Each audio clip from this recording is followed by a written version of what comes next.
Paramashivoham Om Nithyananda Paramashivoham Om Nithyananda Paramashivoham Om Nithyananda Paramashivoham Om Nithyananda Paramashivoham Om Nithyananda Paramashivoham Om Nithyananda Paramashivoham Om Nithyananda Paramashivoham Many of you were able to manifest. How many of you got the darshan? Can I request each of you to post in the chat? How many of you were able to receive the darshan of Swamiji in the Siddha? You understand, this is just the beginning. As we go throughout the day, we will be manifesting His power. This is just the beginning where we start with having the divine darshan and blessings of Swamiji in the Siddha. Now, all the participants that are here with us, listen intensely to this. Listen intensely. How many of you are listening now? Matthew, is that an energized mirror? I see you looking at the mirror. So you need to apply the aushadha as a thick paste. And in that, you need to see Swami. Okay, now I request all of your intense listening. Because now we are going to be entering into an important. I want you to look in. Take a few minutes to look in. And see, how do you feel about your life? How is life occurring to you right now? Is life being very cruel to you? Very conflicting for you? Is life being very unfair to you? What is the way life means all the situations put together and the people around you, everything put together is life. How is it occurring for you? Do you feel life is very partial? Take a few minutes, look in. I request all of you to write down, how is life happening to you right now? How is it occurring for you? Please sit and write it down now. Lingodvavanaya Nithyanandam, Pavanaya Nithyanandam, Chandrasekharaya, all of you sit and write this down. Ma Lissy Wong, Nithyanandam. Ma Lissy Wong, I'm not sure, did you hear the answer? You had put a question yesterday regarding Chinese civilization. I just wanted to confirm if you were able to listen to that answer. Yesterday, I did not see a message after that question you had posted. Ma Anandalakshmi, all the participants here, sit and write down, how is life occurring to you right now? Don't try to write why and all. Just write how. What is the way life is happening to you, occurring to you right now? Please write it down.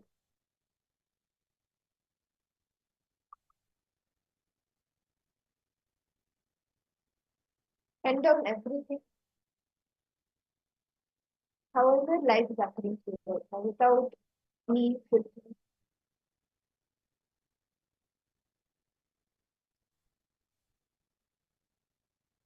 Now, we're all going to enter into an important session about conquering life.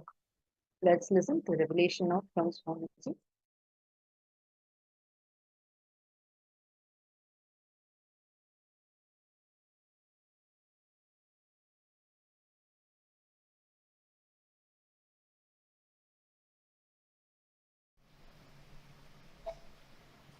Whatever may be your perception, whatever may be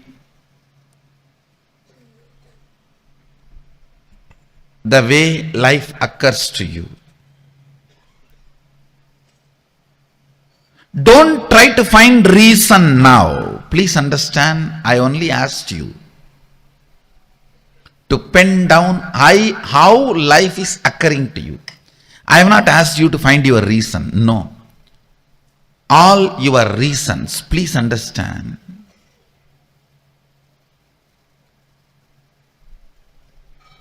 When you try to find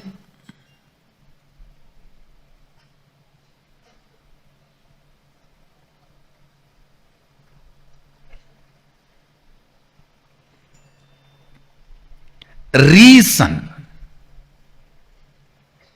even finding the reason, the way you find the reason itself should lead you towards solution. The why should be attended with the view of the future. Sometimes even the reason you diagnose your problem is such, you come to the conclusion it cannot be solved. I always tell people, your reason should be reasonable. The reasons you find should be reasonable. It should be useful for you. It should be about future. I am giving you an example. Somebody is suffering with depression. If you want him to get healed, the very diagnosis and the context with which diagnosis is done itself should be towards the goal of curing, healing, completion.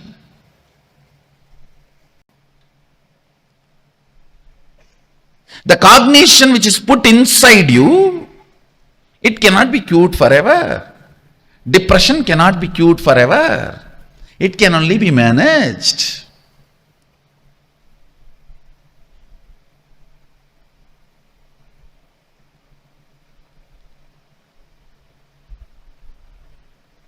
The way you diagnose, the way you discover the reason, that itself should be from the context of solving it.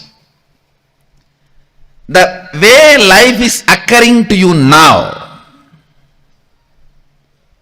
please understand,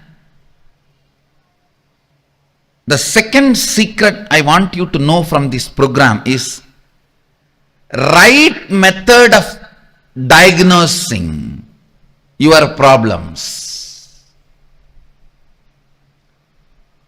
Diagnosis should be done from the angle of future possibility, not from the aspect of how you can dump the responsibility on the past.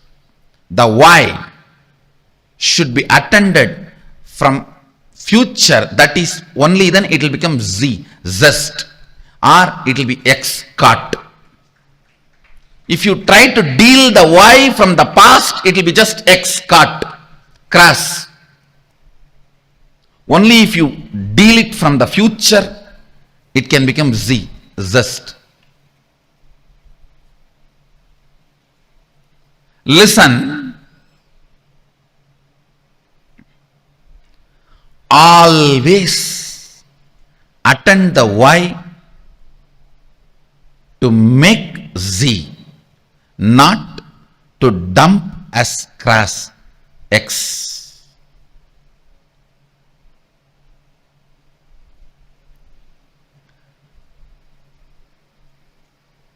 Depression. If the simple diagnosis can be done to a depression, any depression has to attract the high energy. It's a simple logic. Whether in the water body or in the weather, if there is a depression, there is going to be a fulfillment. I tell you, most of the people enjoy your problems because only when you have a problem, you will be dependent on them. By and by, you yourself start enjoying it. Because with problems, the infrastructure you established seems very useful and fruitful. You look very brilliant. Listen carefully. Listen carefully. There are at least, I can give you one example. There are at least 100 methods of transportation. More convenient, comfortable methods are already available without using the roads and petrol, diesel, the oil. Without using the oil and road, at least 100 methods of transportations are already available. Enough of balloons, methods. Just you can race for 200 feet and reach your office. All that is available. Nobody wants to make that popular because all the energy, time we spent on road and oil will become irrelevant. So we will look like a fools. I am giving you one example. Whether in the field of health, or whether in the field of communication, whether in the field of transportation, in every field, enough has happened. If you look at the why from the angle of solving it, but the why is not looked from the angle of solving it. Let me give you some more example which you can directly understand and analyze. See, now you have written lot of lines, thoughts, ideas, how life is occurring to you.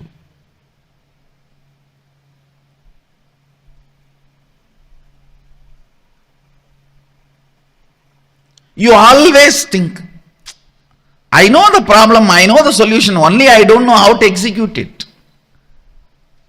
Please understand, if you don't know how to make it into reality, at least be very clear, you don't know the solution.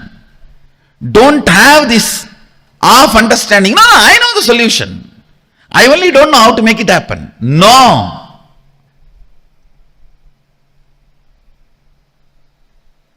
That is what I call consolation out of confusion. Trying to console yourself out of confusion. Understand, till the result happens, effort cannot be called as effort. Till the effect happens, effort cannot be called as effort. Somebody came and told me just few days before, one of my team lead person, I am putting so much of effort, result is not happening, Swamiji. I said, no. Be very clear, till the result happens, what you do cannot be called as effort. Don't have the wrong diagnosis, wrong reasoning. Wrong reasoning is delusion. Wrong reasoning is suicidal. Wrong reasoning makes you feel you are stuck in the life.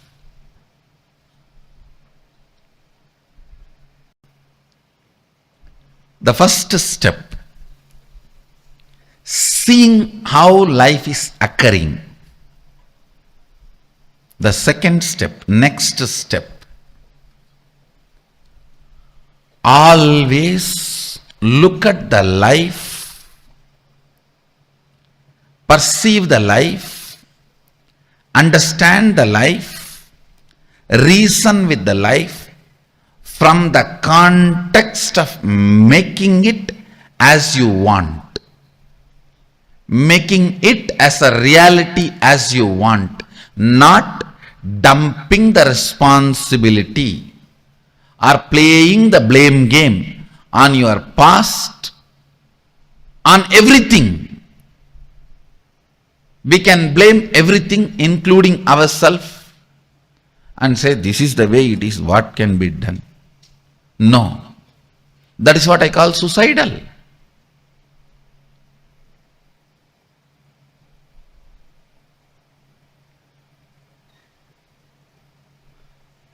Many times we even start enjoying our belief that we are only capable of this much. This is the way it is.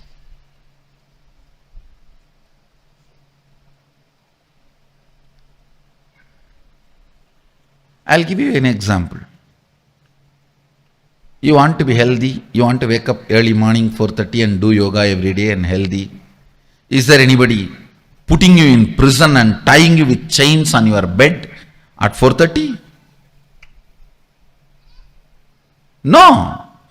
But you enjoy. I can't get up at 4:30, you see. I tried my best. I had enough of alarms, yoga mats, shoes. I watched tons of yoga videos, gymming videos, workout in 10 minutes, 6 minutes for 6-pack, 8 minutes for 8-pack, 10 minutes for total workout. All these videos I watch. But you see, I can't get up in the morning. And you start either getting comfortable or give up or even enjoying your inability. Please understand,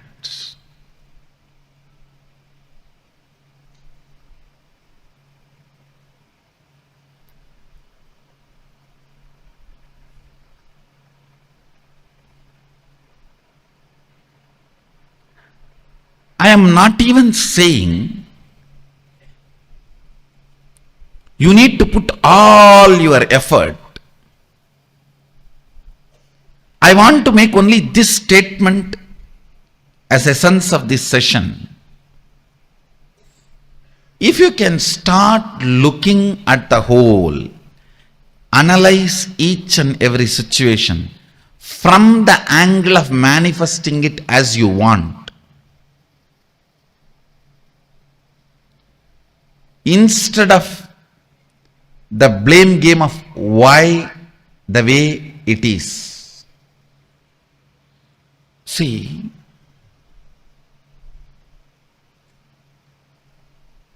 when you look at why the way you think, why the way you act, why the way you talk, why the way you feel, why the way you exist, if you feel tremendous pain, inability, you are only enjoying, entertaining blame game, putting the blame on the past.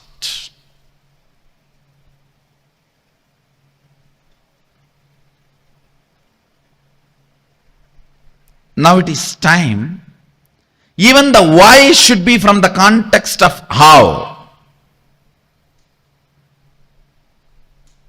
Even the why should be from the context of how. See the why. Why the way you exist the way you are. Why you have stomach pain. Why you have depressed mind. Why your relationships are falling apart. Why your thinking is so shallow? Why you are all the time irritated or bored? Why you are all the time tired or collapsing? Why your decisions are not becoming fruitful? This why.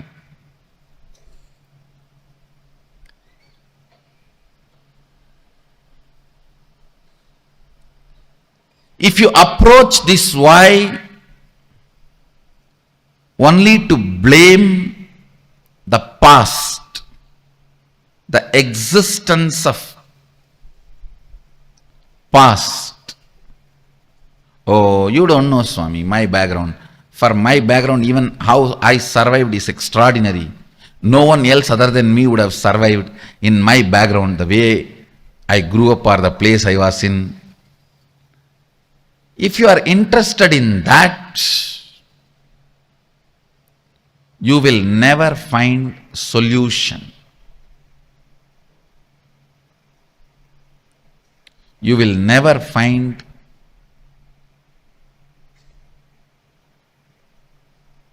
the life as you want. You will never find the reality which you want to manifest. If you want to conquer the life, that's why I use the word conquering life for this program. Actually, you have to conquer it. There is no way you can have agreement with your past. The way as life is happening to you, there is no way you can just paint, do the tinkering, touch up here and there and use it again. No. It is just straight your enemy. The way the life is occurring to you now is not your business partner, is not your friend. I think not your friend, all of you know already. But you always think there is a possibility for negotiation. I'll do little negotiation and just do this touch up and that touch up, little lipstick and little combing and little painting here and there, little tinkering, polishing. No. Only if you understand your past should become redundant and you should not expect inspiration from your past. You should generate a mechanism in you as a source of inspiration and make the whole redundant.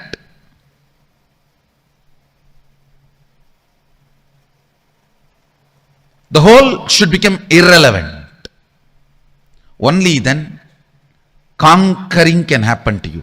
Please understand, the spirit with which you need to approach whatever way the life is occurring to you is conquering, not adjusting, not manipulating, not withdrawing. The way the life is occurring to you, you just need to conquer. That's the only solution.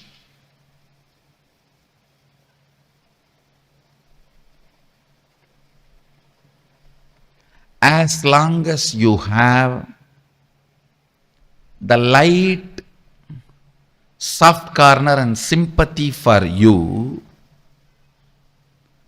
and justification about the way you exist,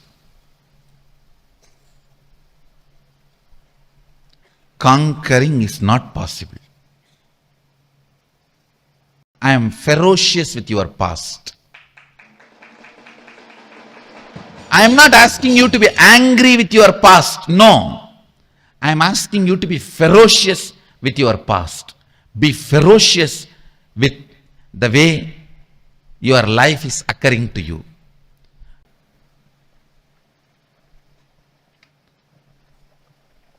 The way you approach your life should be the attitude of conquering. Not angry, but ferocious. Not angry, but ferocious.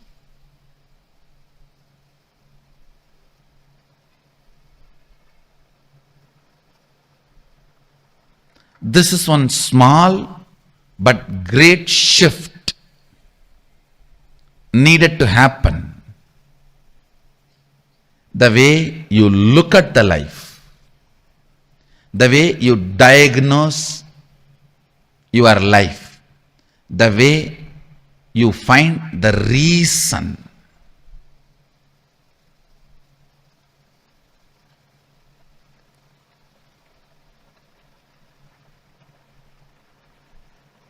People ask me, if I am successful in my career and earn good money, does it mean I conquered life? I can say, if you feel you are earning good money and you are happy about it, you conquered your life in the field of career. In that field you have conquered.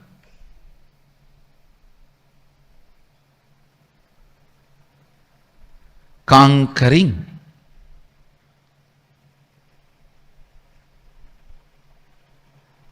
is not winning. In winning, somebody has to be a loser. In conquering, nobody needs to be a loser. There is a big difference. If the resources are very limited, it has to be winning. Somebody has to win, somebody has to lose. If the resources are unlimited, that is when conquering.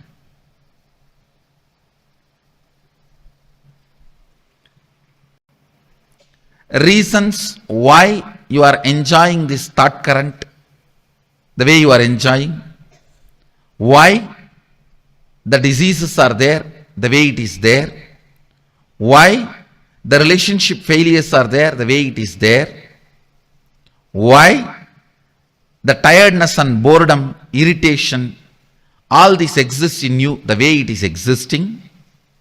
Why? Ask all the whys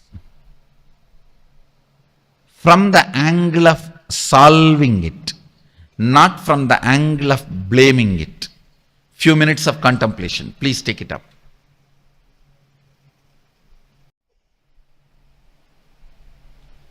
Now, listen to this very carefully. The first set of the writing you did, how life is occurring to you as it is. The second, finding the reason from the context of solving it. Manifesting the new reality you want, to conquer the life as you want. Third, listen, now is the real actual part which you are going to do. Last two sessions are more or less like a theory, understanding your problems, understanding how the life is occurring. Now is the solution, I tell you. Solution is too simple, straightforward. Even though you will be shocked, surprised, that's simple.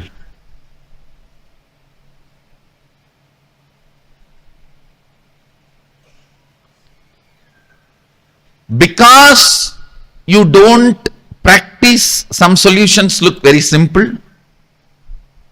Please listen. Some solutions look very simple because you don't practice. Some solutions are actually simple even if you practice. The solution is your will. Understand? You have so much of pain associated to your will. I used my willpower, but it does not work for me. It worked 3 days, but I think it worked by fluke. You have so much of failure pain. How many of you have so much of failure pain with your will? Raise your hand. The moment I say will, it is pain so much because you tried, it failed, it did not work, and it worked for 4 days, and then you have been dumped by your will. You feel your will is your enemy, and you have too much of incompletion with your will. Listen. Drop all that stupidity. Even those things are some of the wrong diagnosis you have done.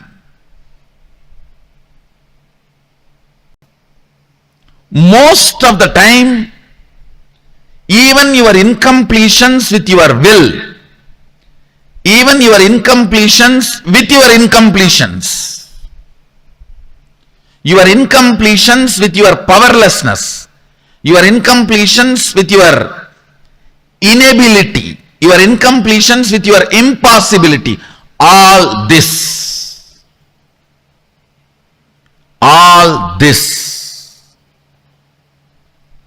are wrong diagnosis about life. You know the way life is happening. Now you are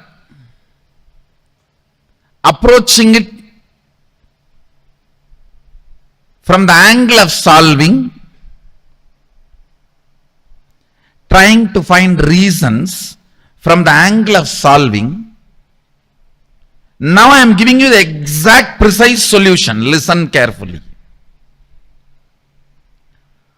All the feeling impossible, all the feeling of suffocation, all the feeling anger, resentment, failure. For example, if you have a stomach pain consistently, even after trying various medicines, yoga, kriya method, certain kind of anger and incompletion gets developed around stomach pain. If you have a failure in business decisions, even after trying various things you know, you can, certain kind of an incompletion, frustration gets developed around your career and business. Listen carefully.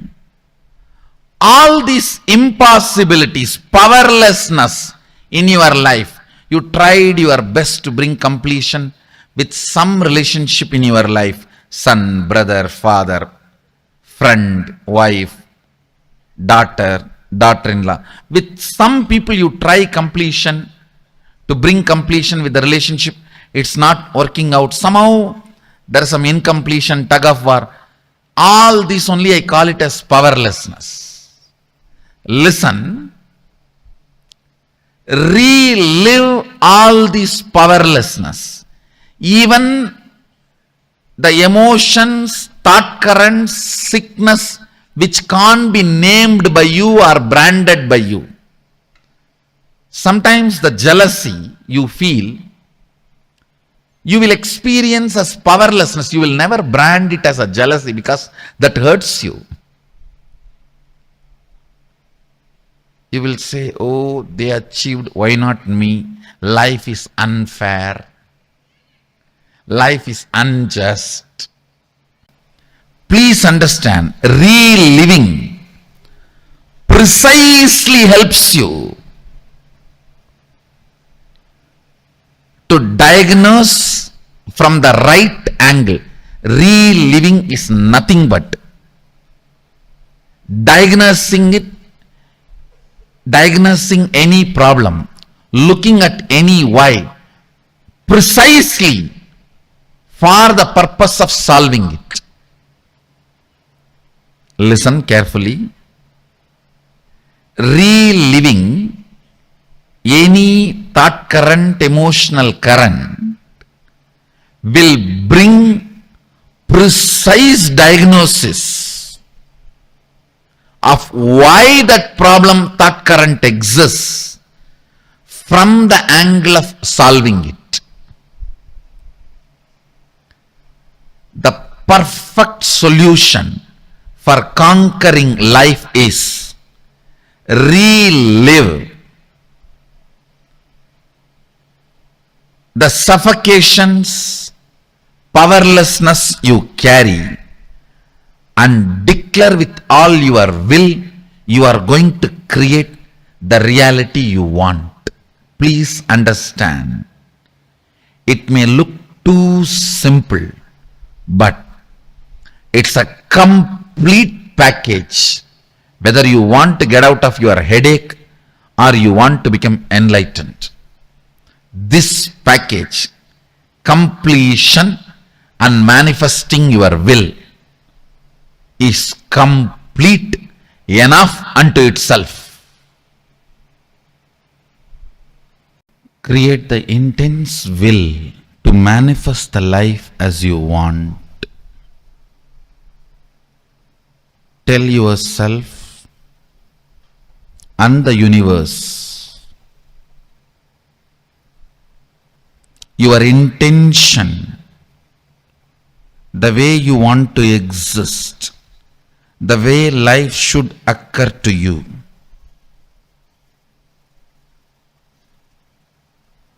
Create a clear, detailed, powerful will to declare to yourself and to the universe the way you want to exist, the way the life should occur to you in every level. Consciously spend few minutes and declare it to yourself.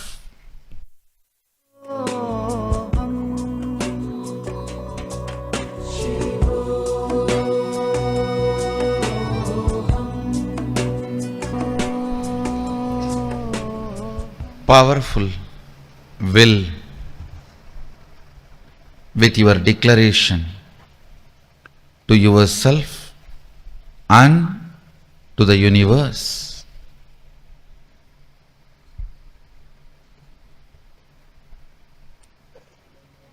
To manifest the life the way you want.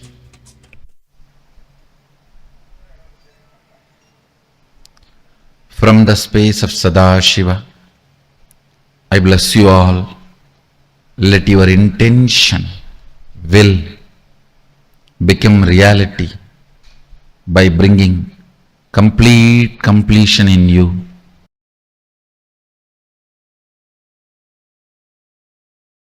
Again, for manifesting them into reality, what we wish to do, what kind of the visualization that we have to brought into? See, what you want,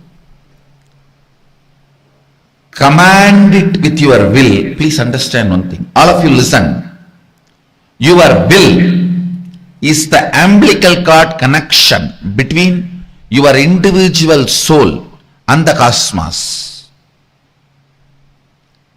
If you shake your individual soul with your will, cosmos has to shiver, because it is connected through the spiritual umbilical cord, your will. I don't know how many of you read in Puranas. A yogi sits under the tree and starts meditating, creating certain will to get that boon, and Indraloka burns, Devaloka shakes, and Indra has to run, Brahma has to run to attend. It is true. If you sit here and create a will, if you can shake your individual soul, your individuality with your will, naturally you will make the cosmos shake, move. Visualize very as clearly as you can what you want as your life, how you want your life to be manifested, and will it. Understand, when you will, multiple energies in your biomemory, in your muscle memory, in your system gets integrated to that will. Actually, you have multiple energies inside you. Unfortunately, all of them are in their own direction. Even complete you do not know what you want. Because morning you told yourself you want this. By noon you already changed. By night it is different. By the time your first order reaches from head to toe, there is a second order. By the time that reaches from your head to toe, your desires have changed. Even you as whole do not know what you want. Understand?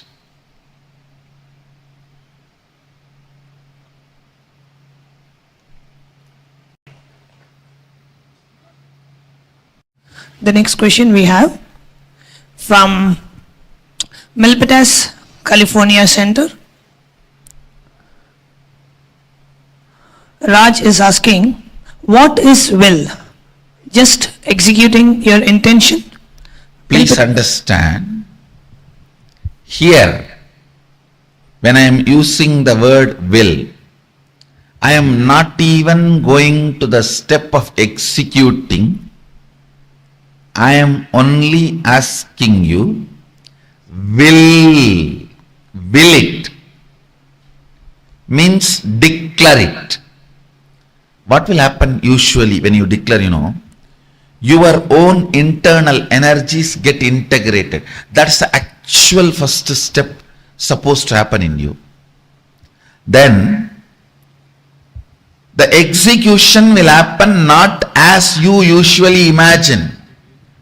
You struggle, make 10 project plan, scratch 9, sometimes 9.5, and then rebuild, and in this confusion get tired, bored, and sick, curse everyone around you and you.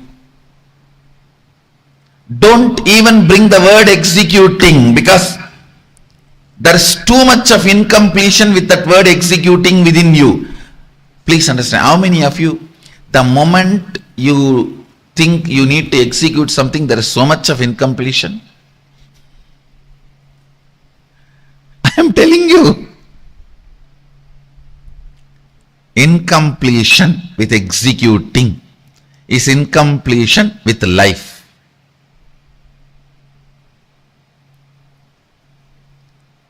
I know it is there. I know it is there.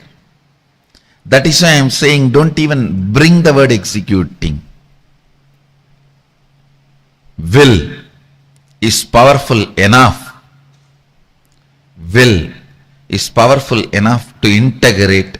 Then it is capable enough to manifest.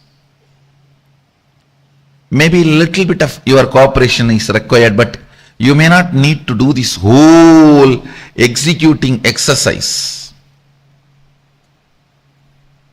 Most of the time your execution exercise is almost like fighting with yourself. Fighting with yourself.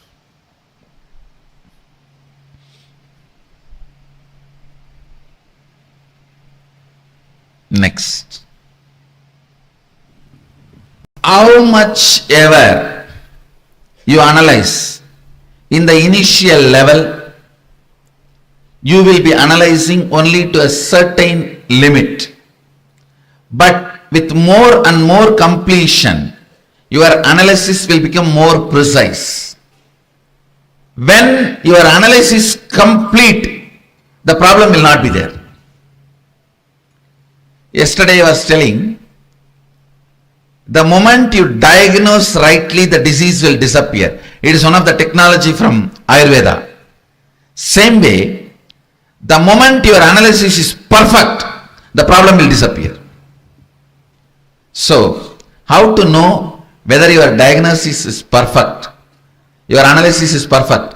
The more and more problem melting down will be the signal through which you can know more and more your analysis is right. So how to sharpen and strengthen my will and determination so Completion. Completion. Every night at least sit 21 minutes to relive all the suppressed suffocation, powerlessness of your life. Just 21 minutes, allow that suffocation consciously to come upon you. Relive. Reliving is the most powerful way of relieving. Completion can bring completely new energy into your neurology, into your whole system. Completion can bring completely new energy in your very frequency, in your very aura. So solution for the problem you are asking is everyday completion. Spend at least 21 minutes before going to bed. You can sit in the bed and allow everything to come up and relive. The reliving relieves you. Swami, yesterday in yesterday's session, one of the things that I realized was that a lot of the projects that I'm working on right now were things that I started because there was just a lot of pain in me that I didn't want to deal with, so just to get rid of that I started this. But I actually like working on the projects. Are they like, should I stop working on these? No. You should not stop working. You should complete the pains from which you are trying to run away. If you complete the pains, these projects will be more successful than what you think. See, if you do a project by putting your time, it will only be like a mathematics. If you do it by putting your energy along with time, it means you need to have energy. Now all your energy is caught in the incompletions and pains. Complete and put your energy into it. Then you will see it will come out as art piece. If you put your life, it will come as your own extension. Please understand, whether your job, relationship, career, anything, if you are giving only your time, you are a worker. I do not have 1 inch of respect for anybody who is working for somebody. Please understand, I am making a very blank, straightforward statement. Be your boss. Even if you think, no, I am working already for 25 years, how can I give up my job? Take this as a 2-year project. Within 2 years, you will do the transition and become your boss. Be your boss. I tell you, after you leave the body, you will understand how much consciously you have grown by being your boss.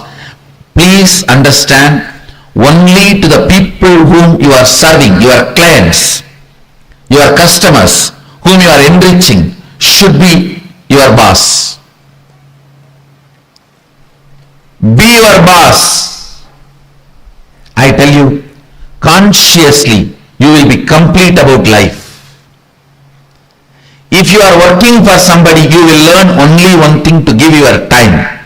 You will never learn the taste and joy of what it is to give your energy along with your time. You will give your energy along with your time only if you are going to be the ultimate beneficiary. If you are going to be the ultimate beneficiary, only then you will put your energy into your time. Otherwise, that's that 9 to 5, especially these government jobs in India. I don't want to talk about it, but you read from my face.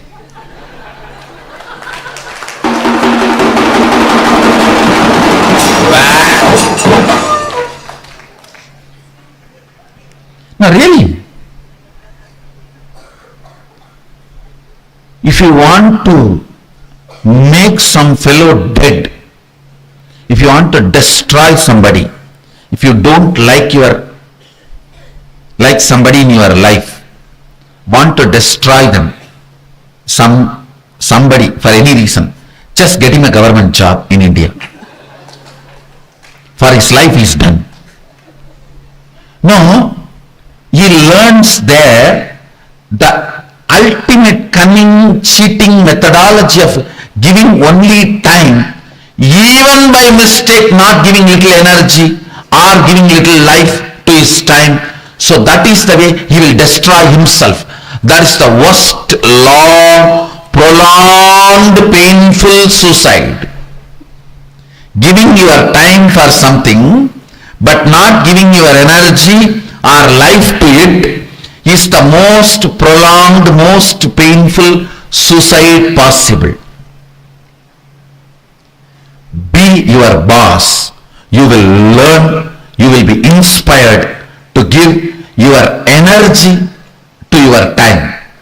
Anything you do, then you will learn how to give your life to what you are doing, to your time and energy. Understand, if you are in a mechanism where you put your energy and life into your time, you will be fulfilled in your life. See, even in the private sector, if you are putting your energy into your work to the level your seniors can handle you, they are okay. But if you are putting your life into your work where they feel threatened, it is not okay. That is why I am telling you, take up this as a 2-year project in your life. If you are working for somebody, decide in next 2 years I will become my boss. And it will really make you put your energy and your life into what you are doing. Not only you will have success, you will have completion, you will have fulfillment. Understand? Micromanaging your inner space is enlightenment. Micromanaging your outer space is success. Both will happen to you if you are in a mechanism where your time and energy is not separated. I tell you, even the people who hire you, if you put too much of energy and life into what you are doing, which they are not able to comprehend, they will feel threatened. Your great work, your boss will feel threatened. Because that is the whole setup of hiring and firing mechanism. Hiring and firing mechanism. I tell you, take up this one truth in your life. I am 100% guarantee, 100% sure you will only appreciate me for giving you this advice. Never you will blame me.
Shivaya, Om Namah Shivaya, Om Namah Shivaya, Om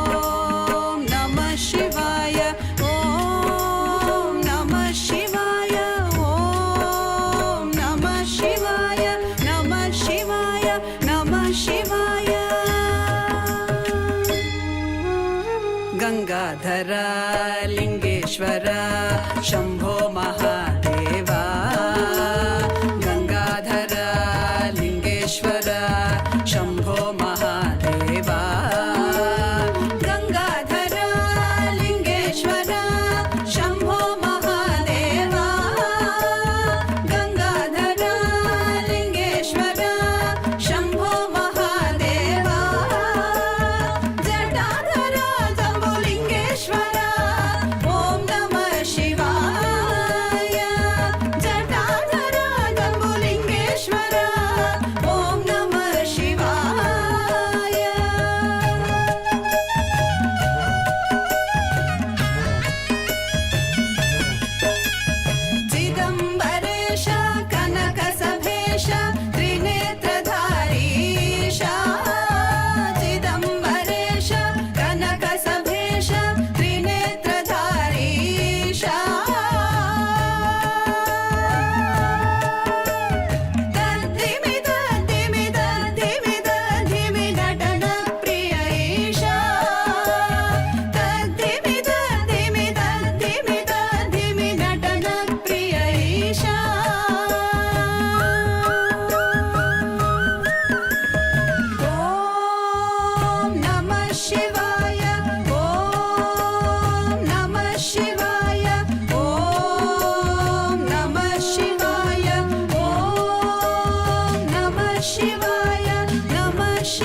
Shankara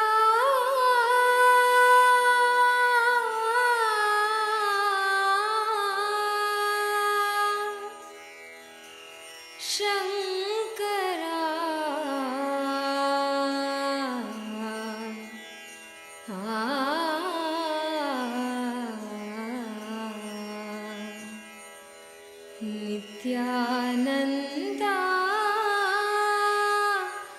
Shankara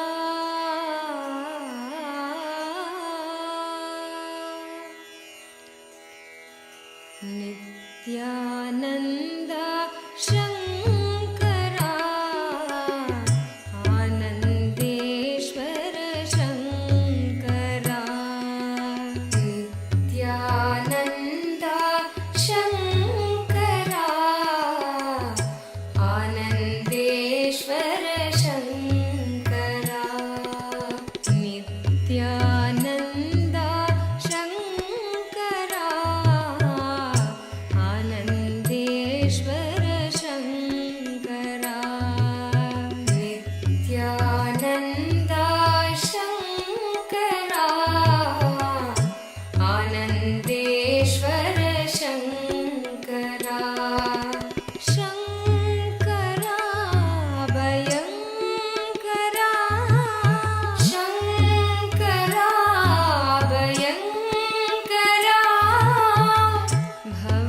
Bhavabhayahari Shankara Bhavabhayahari Shankara Shankara Bhayankara Shankara Bhayankara Bhavabhayahari Shankara Bhavabhayahari Shankara Nithyananda Shankara Anandeshwara Shankara Nithyananda Shankara Anandeshwara Shankara Nithyananda Shankara Anandeshwara Shankara Nithyananda Shankara Anandeshwara Shankara Shankara Bhayankara Shankara Bhayankara Bhavabhayahari Shankara Bhavabhayahari Shankara Nithyananda Shankara Anandeshwara Shankara Nithyananda Shankara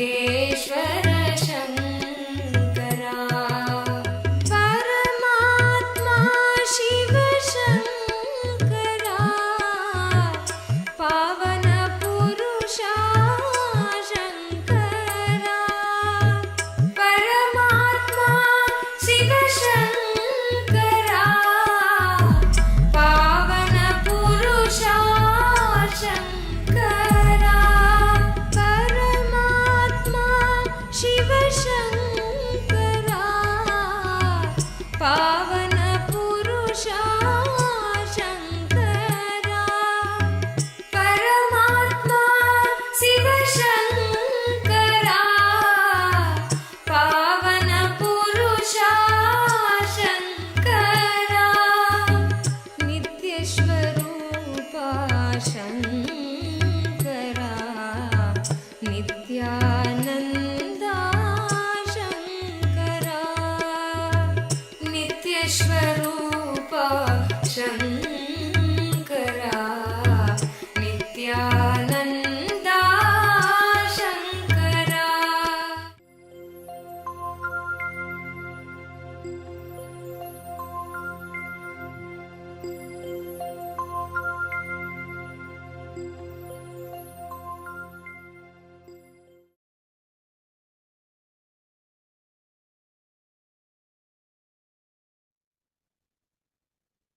Nithyananda, to all the participants once again.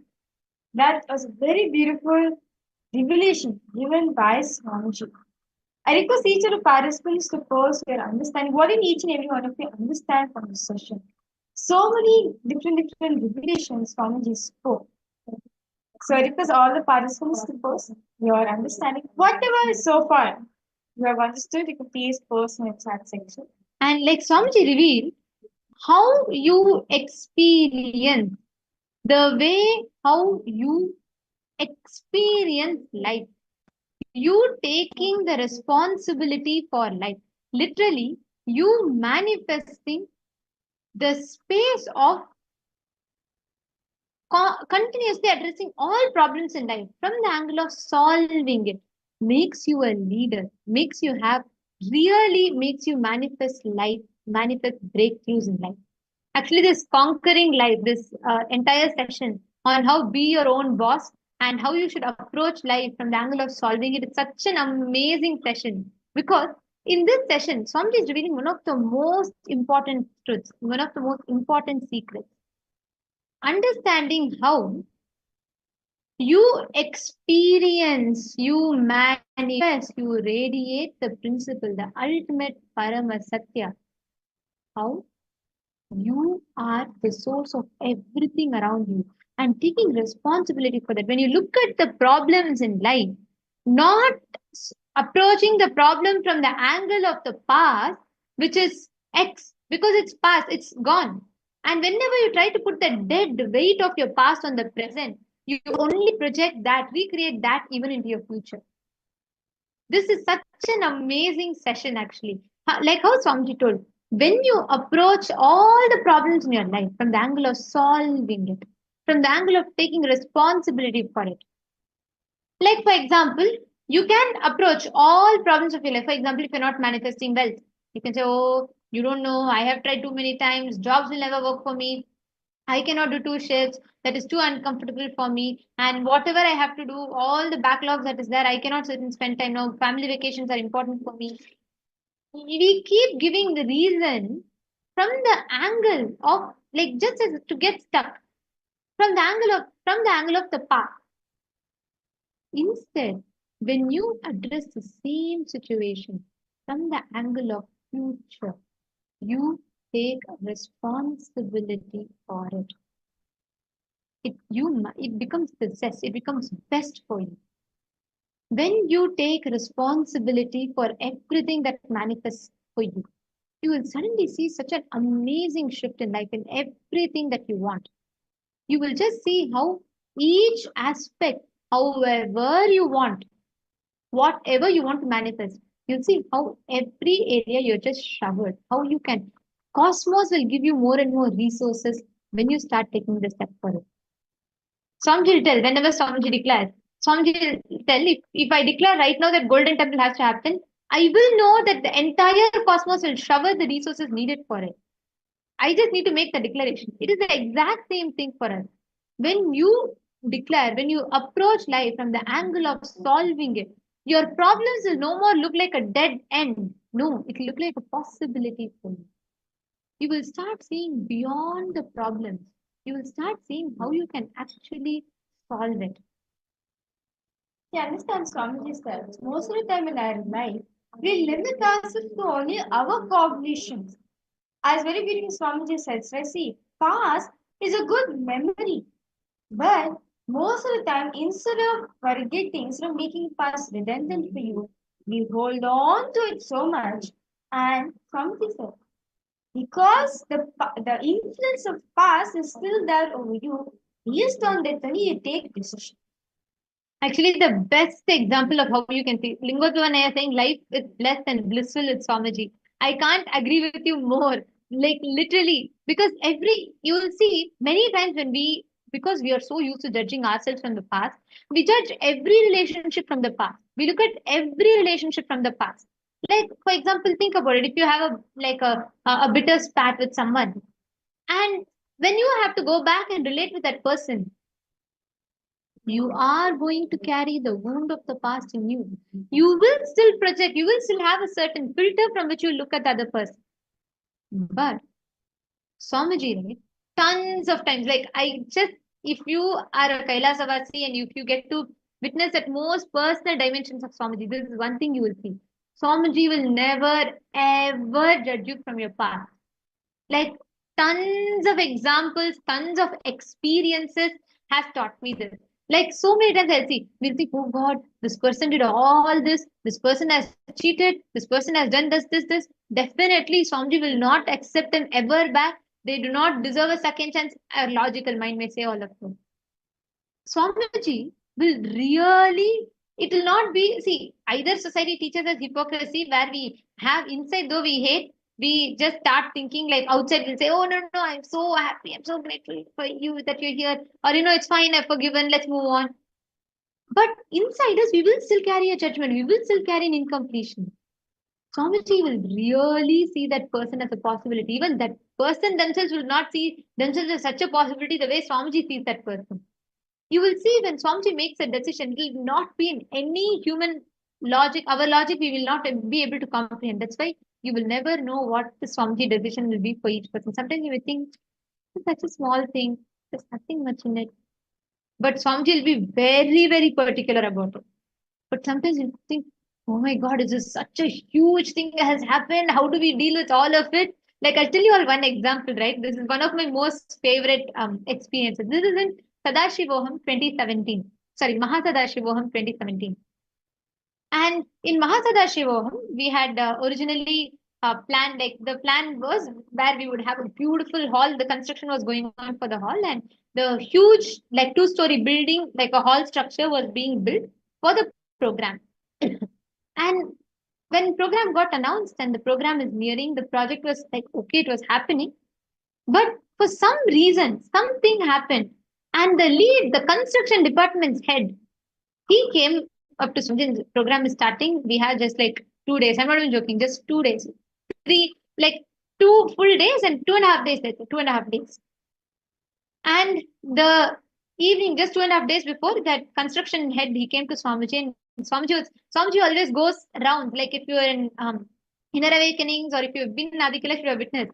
Swamiji will have a walking stick, an entire team of sannyasis, and Swamiji will go around in the campus with his walking stick. He'll be visiting department by department.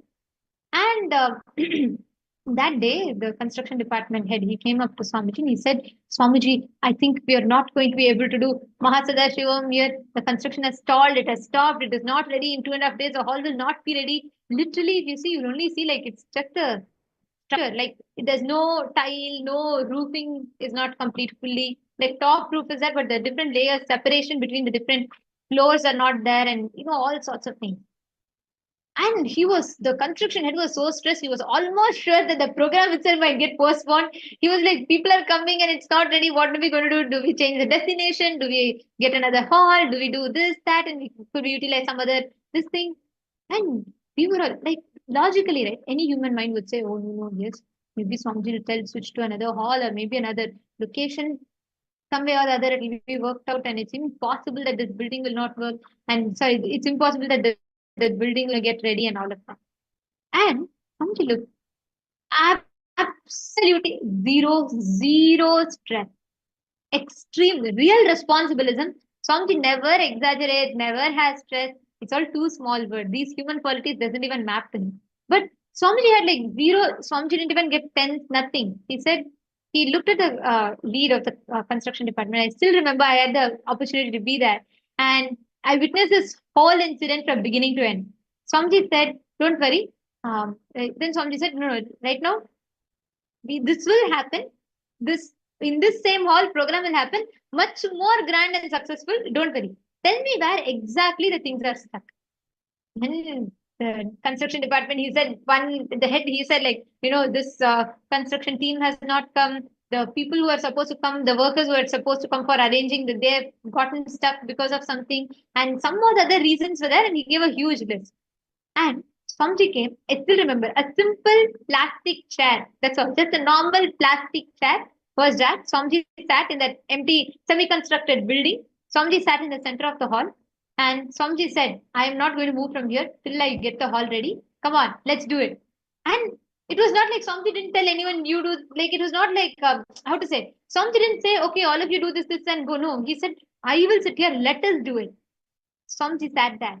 And Swamiji, it was not even like a serious ambience. No. Swamiji told the kitchen department, bring snacks, tea, bring appalam, everything, bring snacks for people, tea, coffee. They're all going to enjoy a coffee time with Swamiji. And all of us, we were like, what? 2 days, 2.5 days, program is starting.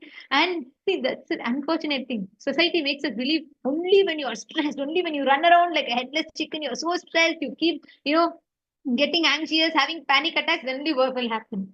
And here, Swamiji was like, absolutely nothing like that. Swamiji said, get, and I still remember all the sannyasis, the male sannyasis, female sannyasis, Gurukul team, all the Adinavasis were all gathered. And Swamiji sat, every one of us had fun time. We all had coffee, tea, snacks. Then after got over, Swamiji said, he just called, he asked each of us, how do we visualize? How do we want the program to be? We all gave different things. And then Swamiji is like, he would just tell this one group, Swamiji will tell, okay, you guys go to Sacred Heart. Sacred Heart is like the largest collection of deities in the world, right? Swamiji had established it. So Swamiji will say, get whatever items you feel you will like. It will decorate. Get all of it. Forget about, how it is, where you're going to put it. Forget. Just get all of it. And then somebody look at another team. He'll say temple. Go to temple and get the temple items, whatever is required. Put the deities, do alankaram for the kattumurtis. They are deities basically. And put the utsavamurtis and keep that ready. And then each one, just one small groups. And it was not even like some professionals. It was just all of us, the sannyasis. And literally, like Swamiji sat like that, and every team by team, and nobody will feel like end of the day, nobody felt like they were doing some big thing for making a whole hall ready for the program. No, Swamiji removed that stress component from everyone. And to the construction head, Swamiji is like, okay, just call this person now. Right now they will come. You just call them. And he would call the same work. Actually, they were supposed to come from another northern state of India. Suddenly they got stuck because of some kind of a something was not available and things got changed with their company in the last time.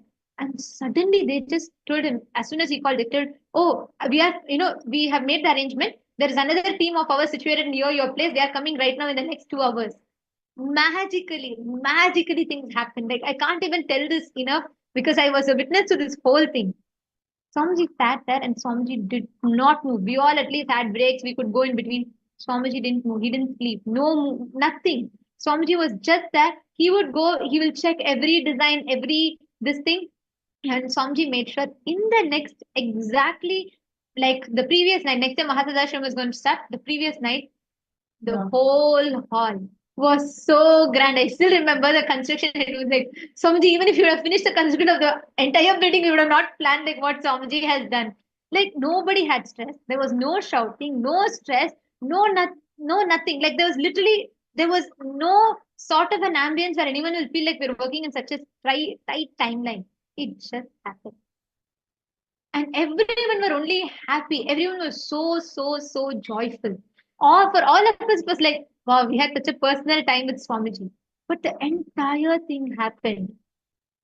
Swamiji will tell how Paramashiva runs this whole universe without any thought. Whenever Swamiji tells that, I'll remember this incident. Because literally there was no stress, no thoughts, nothing. And Swamiji made the whole thing happen. Yes, Swamiji would have judged, like us human beings. If Swamiji could have easily told, oh, no, in the past you guys didn't do, how you are going to make it happen now? Let us change, let us do. No, that's what any human rational would expect. Swamiji didn't do that. And he made it happen.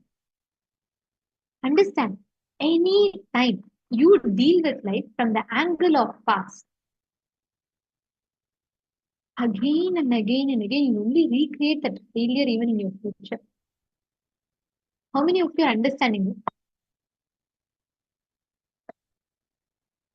Being your own boss, conquering life is all about you having the ability, inside you, you having the ability to look at life, to approach all problems in your life, all obstacles in your life from the angle of solving it, not from the angle of complaint, no, from the angle of solving it. That will manifest life. Very beautifully, Swamiji says, a person who's conquered his life, right? He'll any situation, even if the most toughest situation also, He'll only take it as an opportunity. Okay, how can I expand myself? How can I make it better? See, most of the time in life, okay, for example, if something is stuck, right, what do we do? Oh, this is stuck for me. I'm not able to move. Okay, we complain, right? But a person who is really situated in the space of unclenching, like Swamiji does not have any thought. That's why any situation comes for him, he immediately sees the problem and solution for it. Not the problem, okay, but whereas we think we exaggerate the whole problem and we put our own judgments, our thoughts, and everything. But with Swamiji, it's straightforward. This is the problem, this is the solution for it. And that's it, it's done. Actually, now I'm going to request every one of you. Look into how you all have written about how life is occurring to you. Right? Look at that with a ferociousness and find reasons, but don't find reasons for if the reason should not make you feel like, oh, I can't do anything about it. Oh, nothing moves in life. Like, for example, you want to manifest job. You've been trying for 6 months, nothing has manifested for you. Look at that, but don't look at that from the angle of I have already tried for 6 months, nothing is moving, it's just stuck. Everything in my life is just stuck. No. Look at that. Look at the problem from the angle of solving it. Sit now. Why you are enjoying the thought current? What exactly is the exact obstacle that you're having? Look at it from the angle of solving it, taking responsibility for it. Please sit now and pen down. I request all the participants to do this.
Now, each of you, whatever you have written down, each of the exercises, whatever you have written down, the thought currents where you are approaching the problems in life from the angle that it is impossible.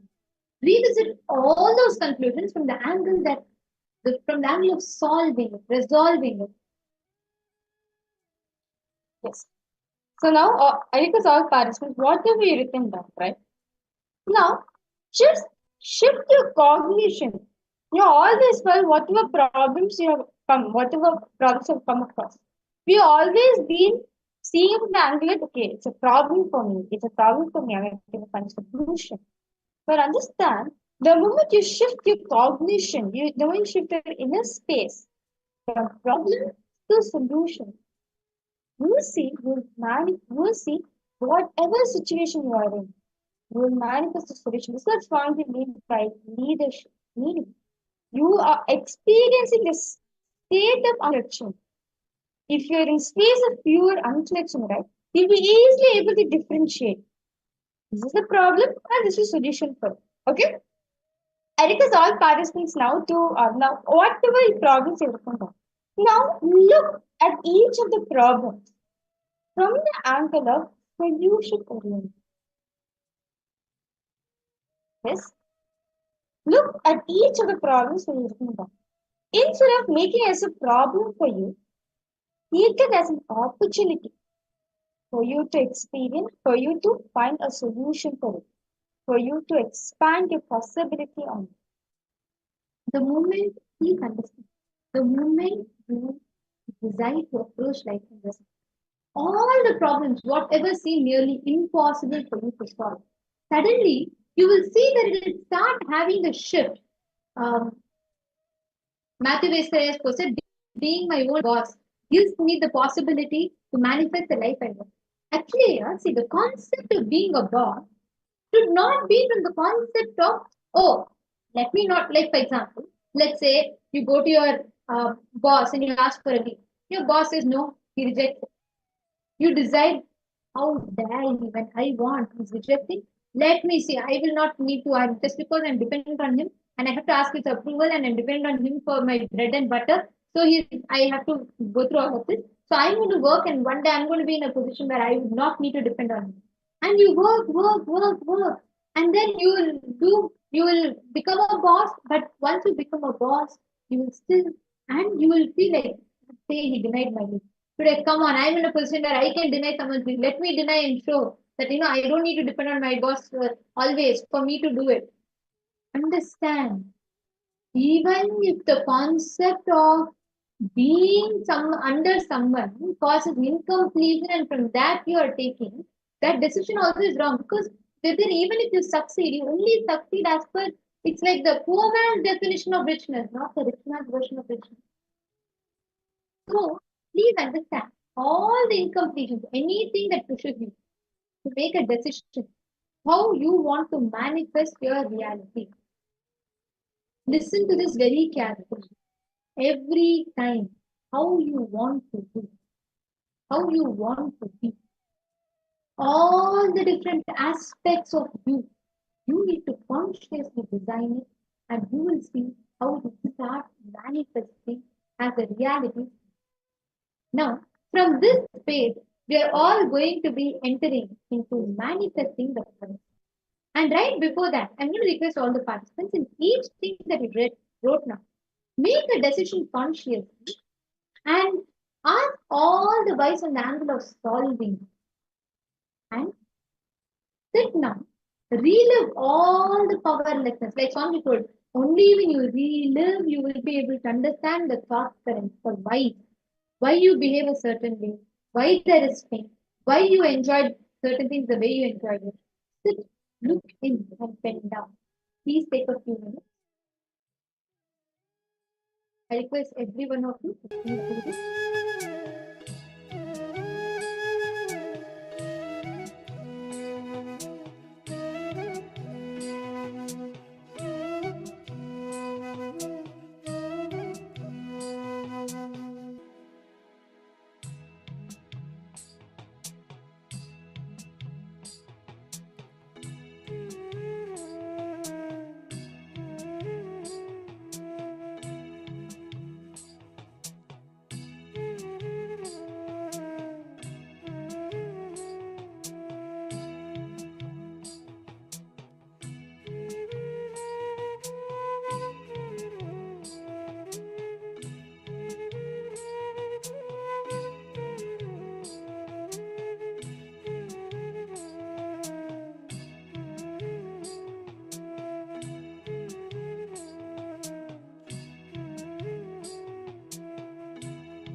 Yes, Nithyananda.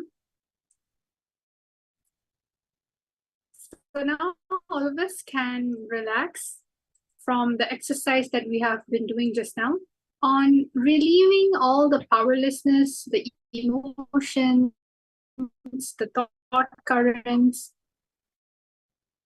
a sickness which can be named or branded by you. Now you're going to be experiencing the power manifestation. See, what stops us ultimately when it comes to manifest powers? It is the duality that we experience. It is the duality, means the feeling of not touching into oneness, having a different identity, which stops us from cognizing what we are and who we can become, consciousness. So now let's move into the actual power manifestation today to using spiritual alchemy products. So spiritual alchemy products are products that are highly energized by Swamiji using the Vedic sciences, the ancient sciences, where each item, holy item, sacred object gets energized by Swamiji's very own bio-memory, bioenergy. It is literally like Swamiji itself, living in it. So today we're going to be manifesting powers through those objects. So I have with me one, it's called the Krishtasila. It's also called Paramashivoham for now. It is a granite slab in which you can see being used famously in temple walls, temple pillars sometimes. And these granite slabs are actually a very a material in which can withstand high level of energy. It can actually store and withstand high level of energy. So what we do with the Krishtasila is actually we apply the sacred eyeliner, which is the Nithyananda, and what happens after that is we start looking at it and receiving information, means connecting to our third eye, looking into the Paramashivoham, and what happens is that any type of frequency, messages, it starts going through it.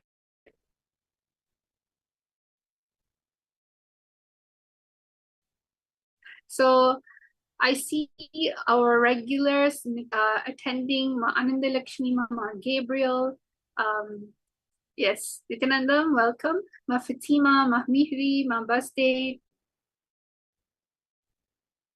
Ma Yogananda Rupini, Ma, yes. Welcome to the Power Manifest. On round number 1 is we're going to sit with our head, neck, and spine in a straight line. We're going to remember Swamiji in the third eye, and we're going to be chanting the Mahavakya intensely. Using this Mahavakya, connecting to Swamiji in your third eye.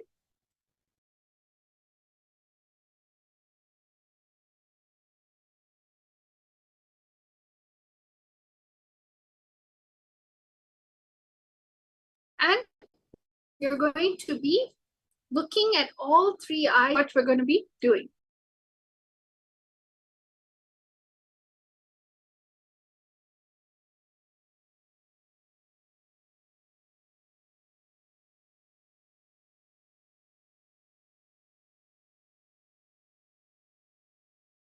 Okay, so all of you, we're going to actually now start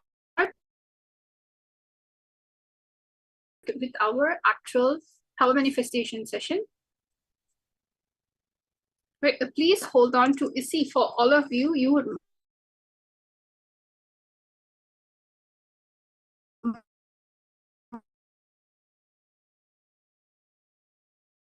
most likely have the mirror doing the power manifestation. And for instance, for this round, I'm going to be giving you a longitude and latitude coordinates. And in this longitude and latitude coordinates, I'm going to be ensuring you are all going to be finding out the information on what is there in this location. This is what's going to be happening. So I'm just going to give you a few moments please do get your mirror, the energized mirror that you have. And let's start off with this round.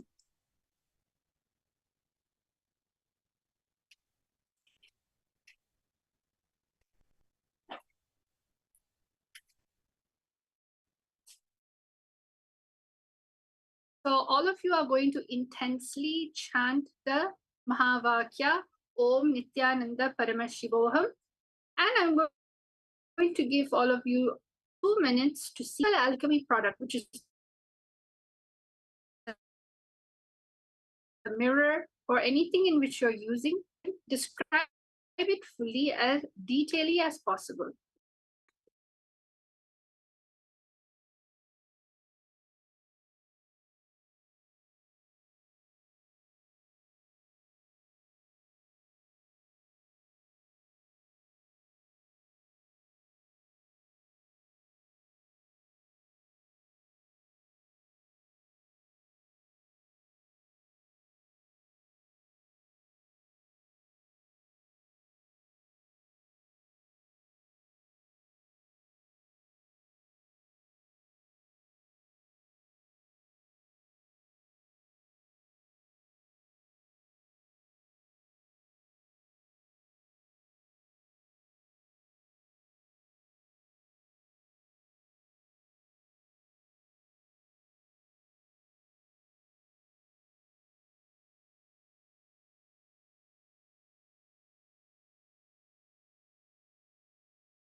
So now each and every single one of you that were manifesting, you can write your answers as detailedly as possible now. And just simply describe as detailedly as possible. It can be in visuals, it can be in any way. So just describe, be integrated in the first thing the third eye shows you, because most of the time when we manifest powers, all of the things that visually comes, it is because of the completion you experience, the powerful cognition you have carried about yourself today. So let us all now just please start describing everything that the third eye is saying. Means everything the third eye is saying, Krishnasila. We're going to be using what is appearing on the Krishnasila, and you're going to be writing out, drawing out, whatever it helps you so that you can describe it in details. So please do describe what is there in that current, in the longitude and latitude coordination, coordinates in which I was projecting earlier. So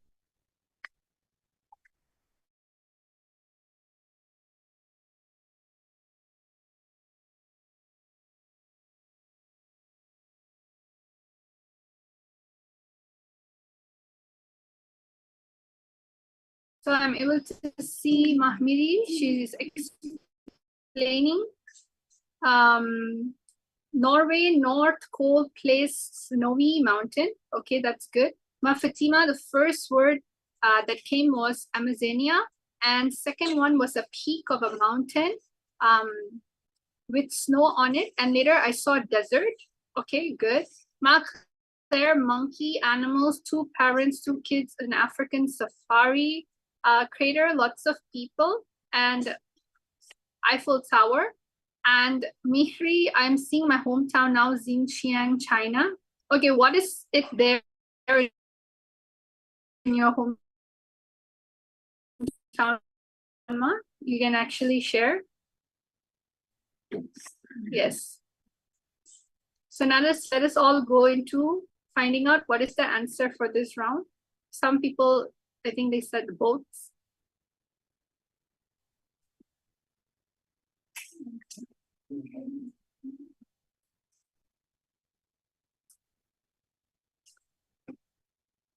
So let's all see what the answer is for this round. The answer for this round is that this location and what is there is in Shodagon Pagoda, Yangon, Myanmar. It's a 2,500-year-old pagoda which enshrines strands of Buddha's hair and other holy relics, and located west of the Royal Lake and it is basically 114-acre hill in Yangon. So this is one of the most popular sites in Myanmar. And basically some people said Asia. Yes, the location is in Asia. Some people said it's something related to Buddhism and there's many people visiting it. Yes, it is one of the famous visiting site. And some people even said that it sort of looks like a tall pyramid, like it looks like an Eiffel Tower. Yes, if you actually look from down onwards, it does have that shape. So congratulations. You were able to pick up very prominent things about the location. So wonderful. All of you did a wonderful job. Now let's go into the sit with your head, neck, spine in a straight line.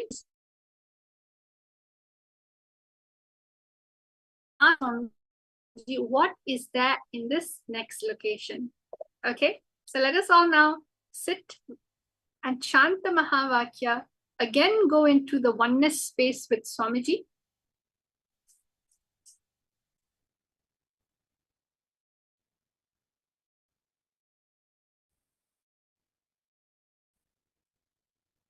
And let's go into a new round.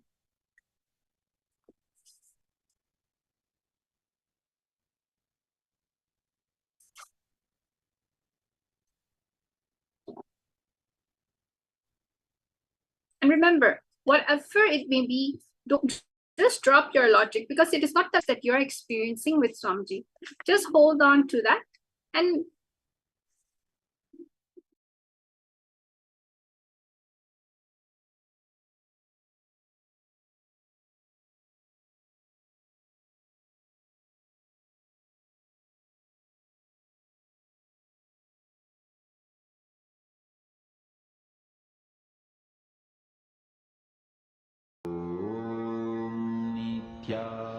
Nithyananda Paramashivoham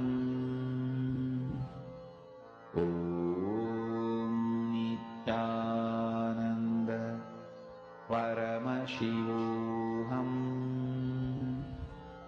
Om Nithyananda Paramashivoham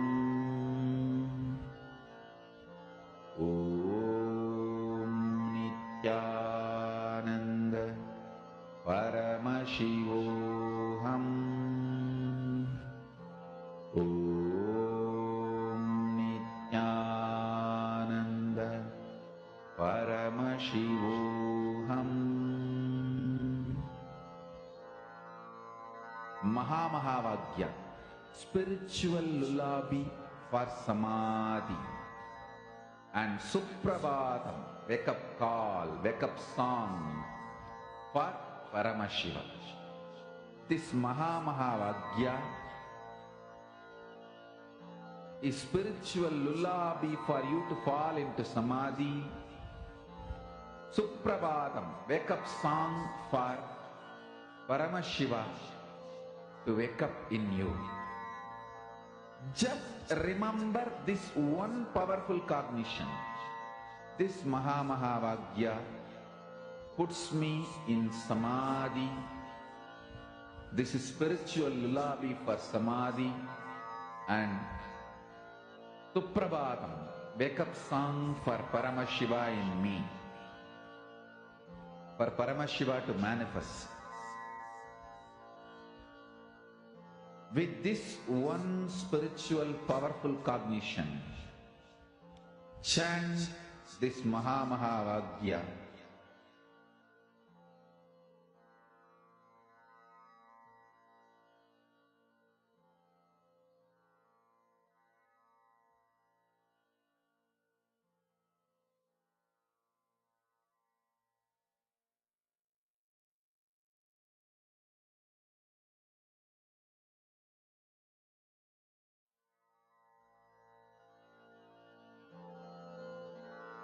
Mahamahāvāgya, spiritual lullaby for samadhi, and Suprabhatam, wake up call, wake up song for Paramashiva, for Paramashiva to manifest. With this one spiritual powerful cognition, chant this Mahamahāvāgya. Om Nithyananda Paramashivoham.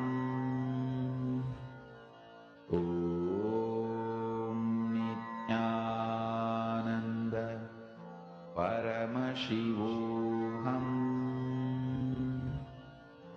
Om Nithyananda Paramashivoham. Om Nithyananda Paramashivoham. Om Nithyananda Paramashivoham. Om Nithyananda Paramashivoham. Om Nithyananda Paramashivoham.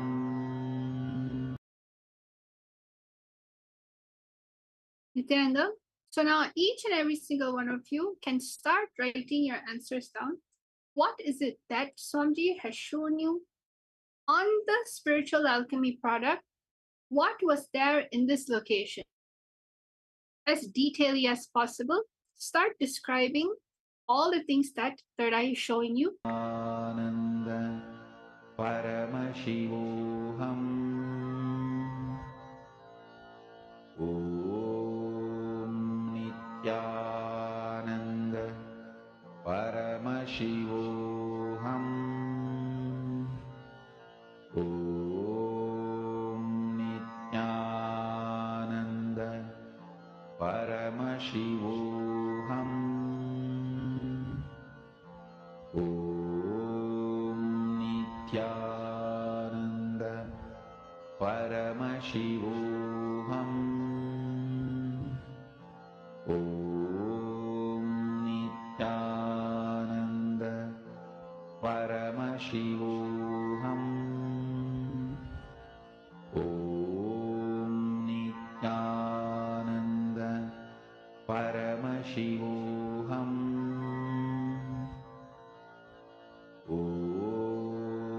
Nithyananda Paramashivoham Om Nithyananda Paramashivoham Om Nithyananda Paramashivoham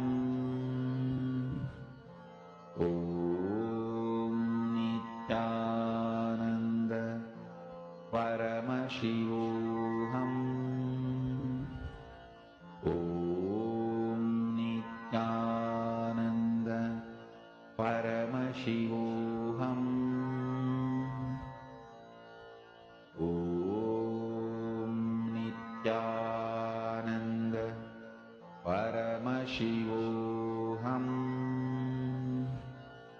Om Nithyananda Paramashivoham Om Nithyananda Paramashivoham Om Nithyananda Yes. Paramashivoham. So now let us all see. Now let us all see what everyone answer is. What is it that Swamiji was showing you through your third eye for this location, this coordinates? And Moncler Oil Tomb, Ice Cave, Ninja Sumo Wrestler from Japan. Okay, this is interesting. Airport, the color pink, and a rough terrain. Fatima, cold snow. You see fish, not much light, people with almond-shaped eyes. Okay, that's really nice. Anyone else that would like to add? Anam Bansal. Oh, this is for before. Yes, anyone else that would like to add?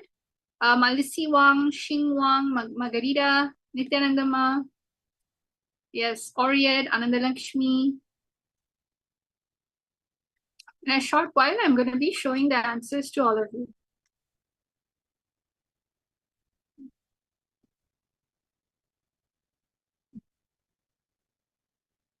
So let's see what the answer is. It's amazing how detailed you were. Yes, that is ice because it's a very snowy place at the same time. It's in Austria. It's called the Hallstatt village. And basically the Hallstatt salt mine is located here and it's one of the oldest working salt mine. And basically you can see that it is in the Alps. So wonderful job, because as I was reading out the answers, some people saw mountains, some people saw hill, they saw like villages, they saw a big river body, and also at the same time they said something icy. So great job. Great job, all of you. Wonderful, always manifesting with all of you. Now we're going to actually be going into your next session. Today you're going to be learning, furthering your understanding on the higher truths. How? Swamiji is going to be revealing the secrets of conquering enemies. So now let us all watch and understand this deeper.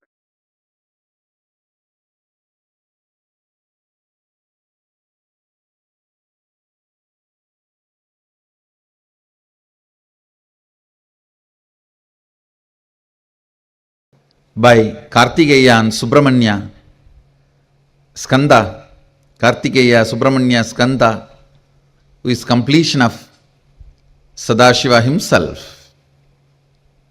The story is beautiful. Story he destroys those demons and transforms those energies, makes them as his vehicle and victory flag.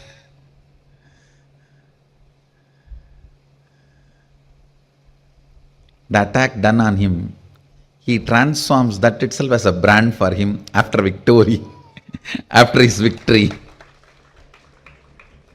He conquers and converts the attack into a powerful energies to support him. He is today gracing with 12 hands on the Swarnamayura Vahana, the golden peacock vehicle. So he is ready, all for war, going for war, to come back with victory. It is not actually vada, means destruction in a way. He conquers and brings those energies under his control to support him in his mission. It's one of the most beautiful scenes described in our Puranas. See, when you have that liberated thinking, you know who are you. You will become sure about you. You will become very certain about you. And you will become sure about who will be your friends. You will become certain about who will be your enemies. When you become certain about who is your friend and who is your enemy, you will also be certain about what your friends want from you and what your enemy wants from you. And you will also become clear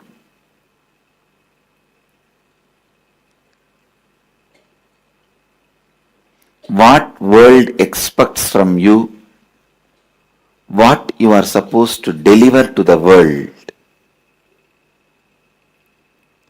Never let your enemy occupy your inner space and guide your words and activities completely. That will be the worst defeat you will have. Your enemy may be attacking you from very stupid, foolish level. If you allow him to occupy your inner space and go on changing your words, decisions, or even trying to justify, explain yourself, I tell you, he will destroy your life. You should only know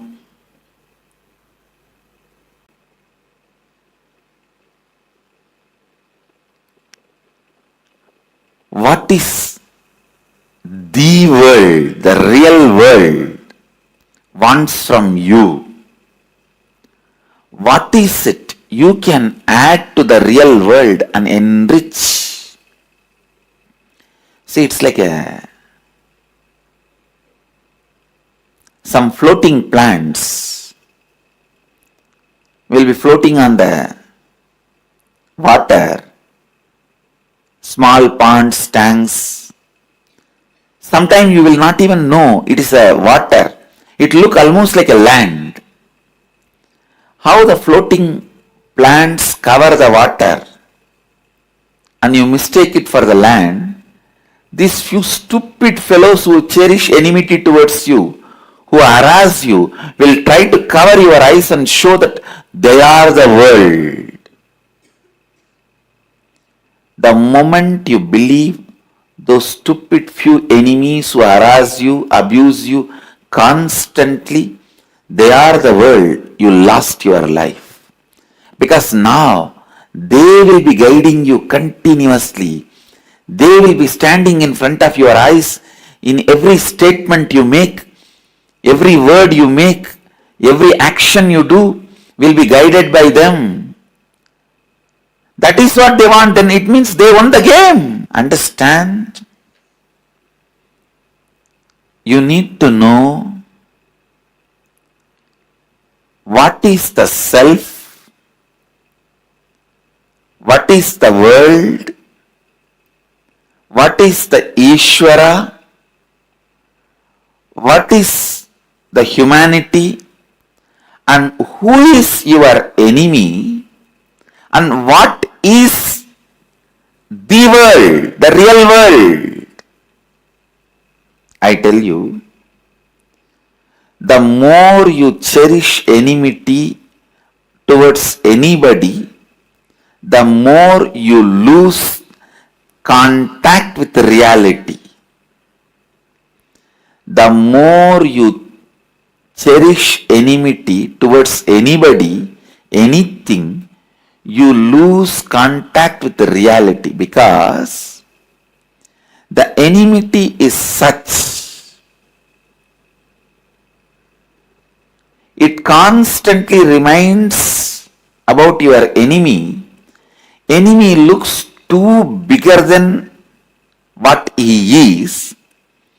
When he looks too bigger than what he is, you lose your sight on your life and reality, and you go on thinking, talking, working, either to escape from your enemy or destroy your enemy. Both are foolishness. Neither you need to escape from him, nor you need to destroy him. You just need to ignore him. Because he is not that big as you are imagining. It is your enmity makes the enemy big. It is your romance makes your lover big. It is inside that makes the outside larger than life size.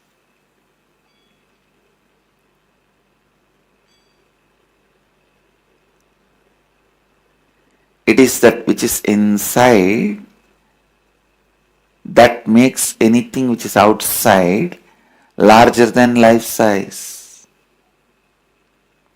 Understand?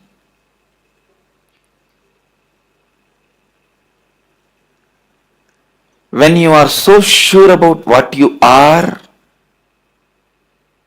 who is your friend, who poses as your enemy, what your enemy wants, all these details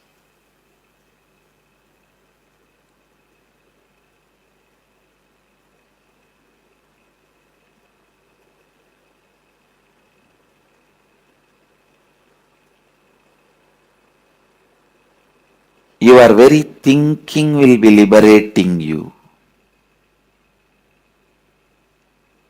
Your very thinking will be liberating you.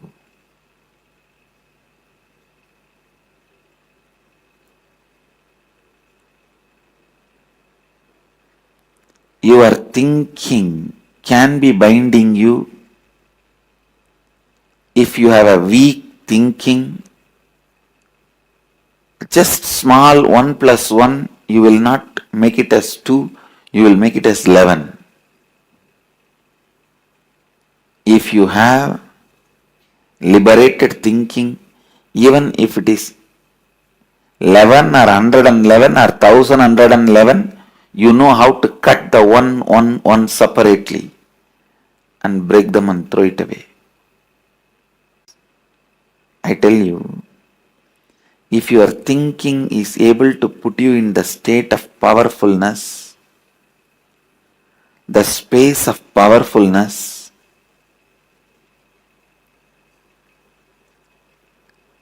if your thinking can keep yourself in the space of strength,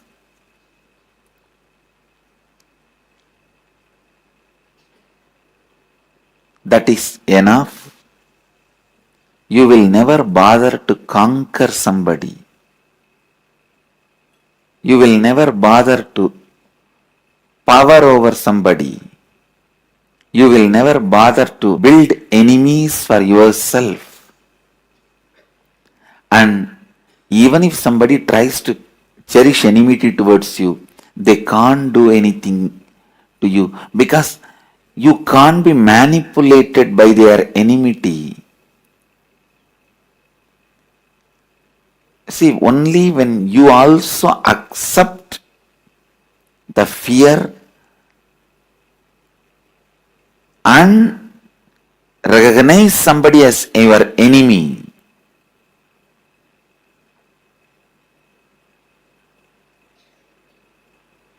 listen,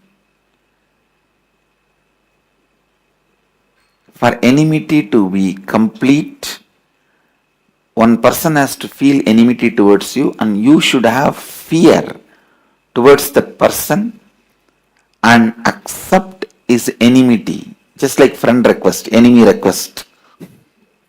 You should accept that. Only then the enmity gets completed. But if you don't have the fear and you don't cherish enmity towards them and you don't accept the enemy request, you can never be weakened. Even if millions of people cherish enmity towards you, millions of people may send friend request to you, but only the request you accepted, they become your friends.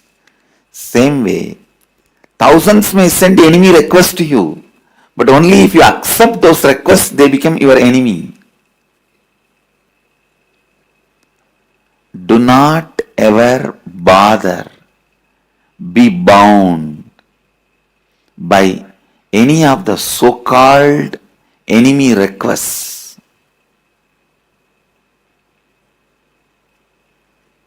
And I tell you, if you don't have fear and if you don't cherish them as enemy, no enemy can do anything to you.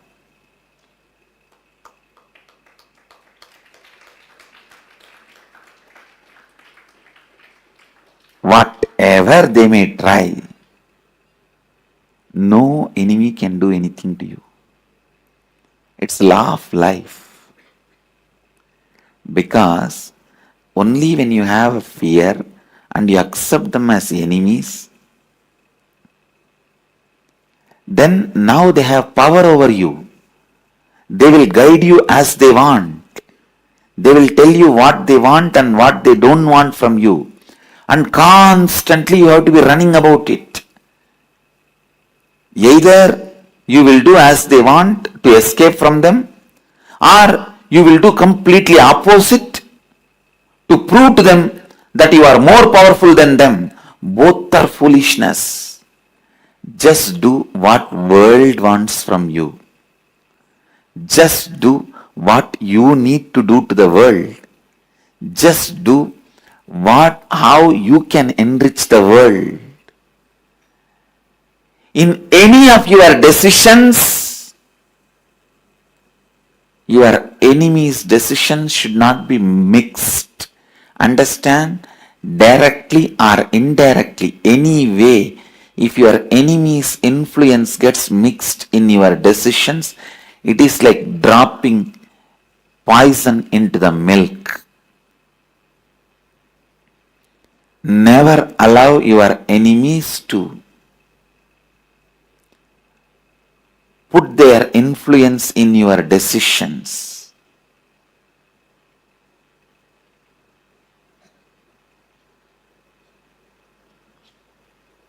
Directly or indirectly, if your enemy's influence is there on your thinking or decision making, it is equivalent to getting poisoned. Understand? It is equivalent to getting poisoned. Don't do just because you want to escape from enemy. Don't avoid doing just because you want to escape from your enemy. Or don't do just because your enemy does not want this. Or don't stop doing something just because your enemy does not want you to do this. Anyway, do not allow the influence of your enemy directly or indirectly into your thinking. Don't do something just to irritate them. Don't do something just because they don't like it. Don't do something just to show you want to do something against them.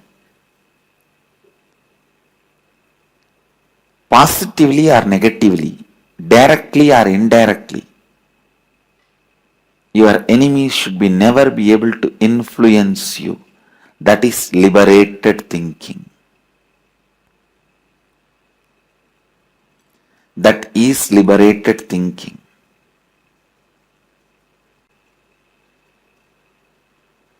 When people send you enemy requests and you don't accept it, you terrorize the people who cherish enmity towards you. I tell you, you terrorize the people who cherish enmity towards you. Never accept enemy request. You see, after you accept the friend request, whether you like somebody's post or you comment, you give abusive comment or right comment or wrong comment or bad comment, he is your friend. Same way, the moment you accept the enemy request, whether you do as he says or whether you do opposite to what he wants, he is your enemy, you are gone. Just don't accept enemy requests.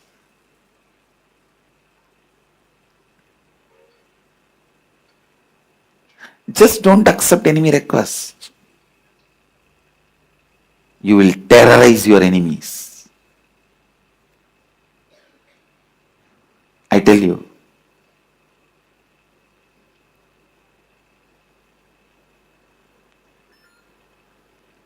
Sankhya teaches you the science of liberated thinking, where no one can have influence over your thinking. No one can have power over your thinking.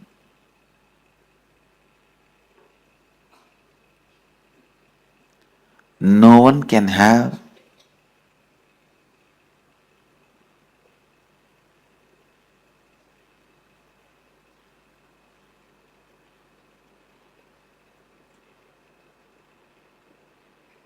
any say over the way you think, act.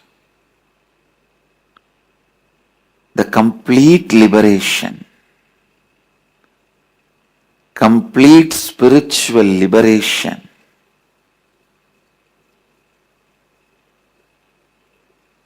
you will experience when you do not cherish, when you do not accept enemy requests.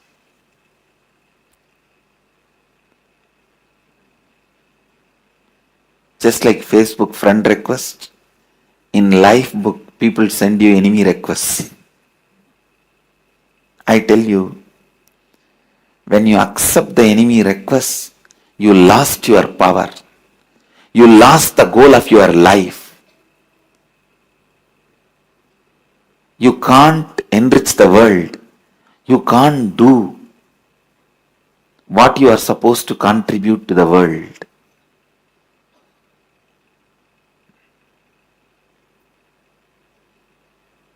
That is why I always tell people, whoever cherishes enmity towards me, I never say my enemies, because I never accepted the enemy request. I never reject any friend request, and I never accept any enemy request. I don't reject any friend request anywhere in the world, and I don't accept any enemy requests.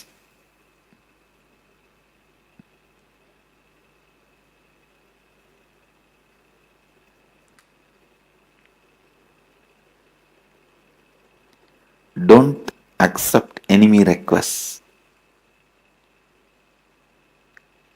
It will distort the way you think. Like vendetta politics takes away the growth of the nation. Where you need to contribute, you will not be able to contribute. Next, one story from my own experience, my own life. When multi-layered attacks from multiple gangs done on me, all I know is I am Paramashiva, I cannot be destroyed. All these attacks which comes like a destruction, I know how to just change them and be in the space of rejuvenation.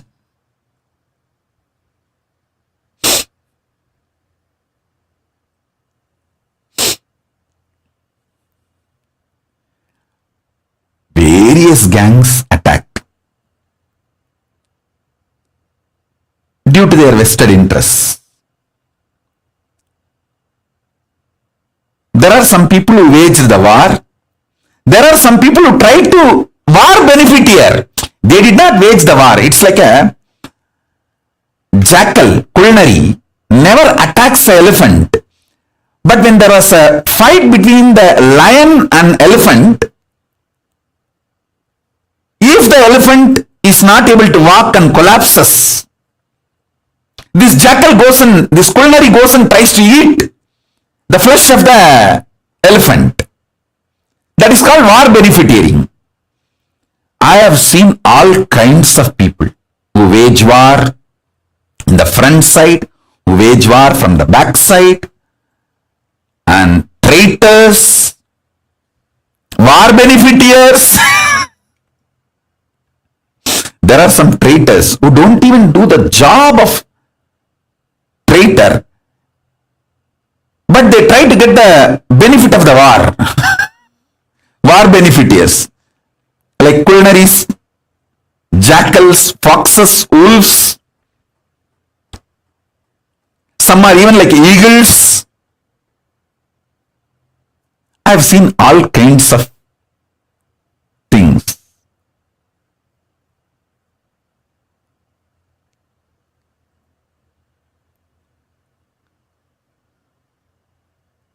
I don't even want to name those gangs, groups which attacked, because, listen carefully, this is one of the most beautiful strategy of Krishna. He doesn't name his enemies. Why, you know? He says, hey, because many times who try to attack you, they think you are weak, so they attack you. But when you prove you are strong and successful, they change their strategy and they decide not to be your enemy anymore. But if you name them as enemies, because they have to defend themselves, protect themselves, they continue to be in the space of enmity. If you don't name the enemies, many people lose their enmity and carry on with their life, and they are no more in your enemy list. Listen, this is a different plane. Revelation. So a king, a leader should never name enemies. He should only handle the attacks which comes in front of him. So almost 99% of the people drop their enmity and carry on with their work if they know that enemy is too strong with whom they are trying to fight. Everyone tries to attack only the weak people. But when they see, wow, it's too big, nothing can be done, come on, carry on with our life, go. A good leader never names enemies. He forgives, does not forget, and never names. That is what Paramashiva, having alahala poison in his throat, neither goes inside. Means, see, poison going inside means like he has to react. Neither goes inside, nor he spits out, neither he utters the name. So, neither I allow my enemies to destroy me, nor I name them. They are there just in the throat, in Ganta. That's why Neela Ganta. Mahadeva never allows the poison to kill him, nor he names out. I forgive and I don't allow anyone to destroy me. I don't forget and I don't name.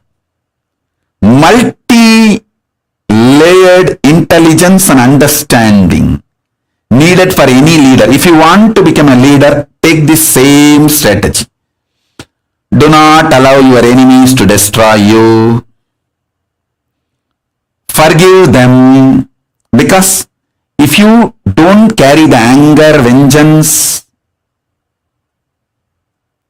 you will live your life, you will not be living the life fighting with them or the way they want you to live. Listen, engaging in a war means you are living the life they want you to live. So they become the master of your life. Don't allow.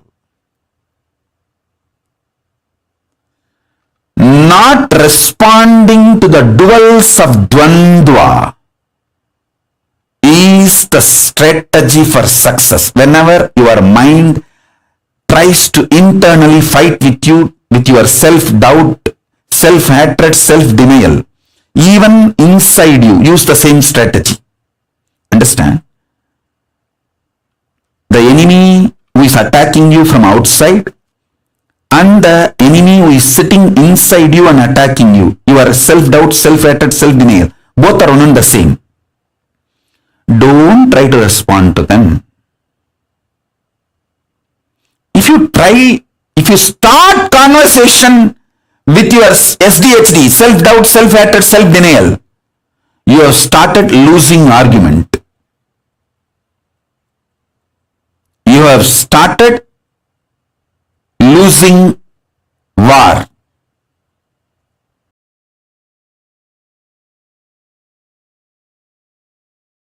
If you are filled with enmity, the other person will look more powerful. Your enemy will look more powerful. I tell you, don't empower your enemy by having wrong understandings about him. Being a successful warrior in the life, I am telling you, when you don't have enmity, you will understand the real ability of your enemy. You will not be fighting in the air. You will know the capacity of the fellow who is cherishing enmity towards you and intensity of his enmity. I tell you, don't make your enemy too big because of your enmity. Don't empower him. I am clearly telling you, the moment you think getting scared, going crazy is a mental problem, you empowered your enemy. Now he has become more powerful. If you know, even for your enemies you supply energy, you will not hate them in a stupid way, cheap way. You will have a patience to look in. Hey, what way I am supplying energy to them? What makes them energetic? Triggers which I am doing within me. When you look at this very patiently, you will understand. You suffering triggers them to attack you more. If you stop suffering and continue with your life, they just drop dead. Never change your lifestyle or life due to your enemies. Increase the smile, joy, excitement, intensity. Listen. If you ever change your lifestyle, because your enemies are criticizing you, abusing you, attacking you, gone. You have supplied energy to them. They are going to bully you more and more. I tell you, don't hate your enemies. Don't hate people who create toxic atmosphere in your life. Don't hate anybody who makes your life hard. Have a deep patience, knowing you, Paramashiva, God particle in you, Paramashiva. It is you who is supplying material even for your enemies to be energetic, alive, active. Then you will understand how you are supplying energy to them. When they see they are successful in their efforts by depressing you or reducing your expression, your life focus, distracting you or slowing down your speed, when they see all that, they get energetic. The moment you understand that, that clicks with you, you know how to keep yourself excited, energetic, intense, active, without supplying energy to them, without letting their motive get fulfilled. You know how to manifest you. That is enough. The people who cherish enmity towards me will just collapse and they will stop. They will not feel energetic anymore.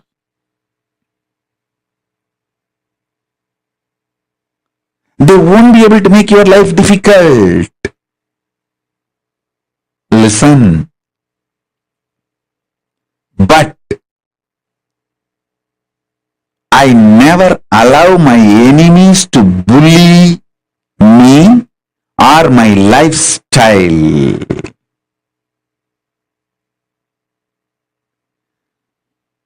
First thing, you should stop hating your enemies. Don't hate your enemies. Don't get agitated by them. Don't get terrorized by them. That's the first step. If you start hating, get terrorized, you will not look into them. You will not know how you are supplying energy to them. You will be stupid. That's what I am telling. If you are stupid, you won't know the route, the method to which you are supplying energy to them.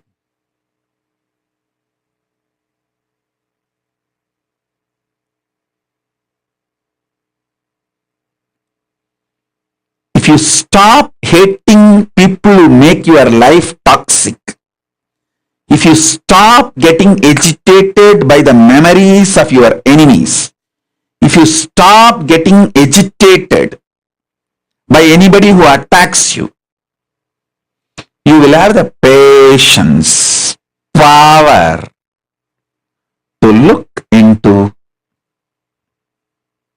how you are supplying energy to them, how you are supplying material to them. Then simply you will know. Simply you will know.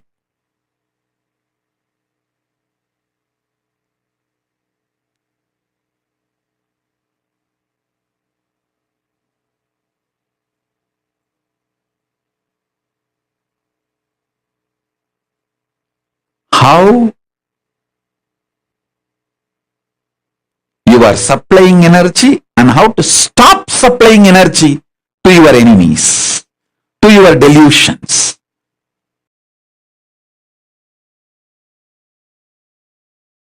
I tell you,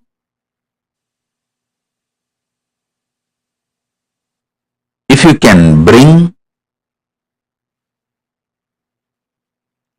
little bit of peace, unclutching, silence, patience, shanta in your inner space working. I want all of you to know, no problem you perceive can be sorted out by thinking. I guarantee. Drop the false idea. You can solve your life problems by thinking. No! You can solve all the problems of your life by bringing silence in your inner space and making the problems redundant. Hey, listen. Whether inside you or in your life, if you win your enemy, that is not the ultimate victory, because some other enemy is going to come. Some other enemy is going to come. Somebody else is going to come up with weapons. If you make your enemies redundant, that is the ultimate victory. That is the ultimate victory. Life is the Navarasa Nataka, Navarasa Natya, between what you believe as you, inner image, what you project yourself as you to others, outer image, what others actually believe you, others' image, what your enemies are trying to project about you.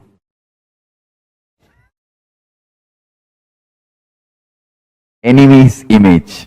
Fourth one I am introducing, listen. Life is nothing but the Navarasa Natya, Nataka between these four. If you imagine, just imagine your life as a movie, cinema story, Bollywood, Tollywood, Hollywood, Jollywood, Bollywood, Hollywood, any wood, you can sandalwood, any wood, you can take it as any wood, whether Hollywood or Bollywood or Hollywood or Tollywood or Jollywood, any wood. You consider your life as a movie. The image you really have about you is a hero. The image you have about you, inner image, your inner image, that is hero. The image you project about you to others, outer image, that is heroine. The image your enemies want to project about you, build about you, that is a villain. The image actually others believe is an audience. understand, just spend a little time thinking, visualizing,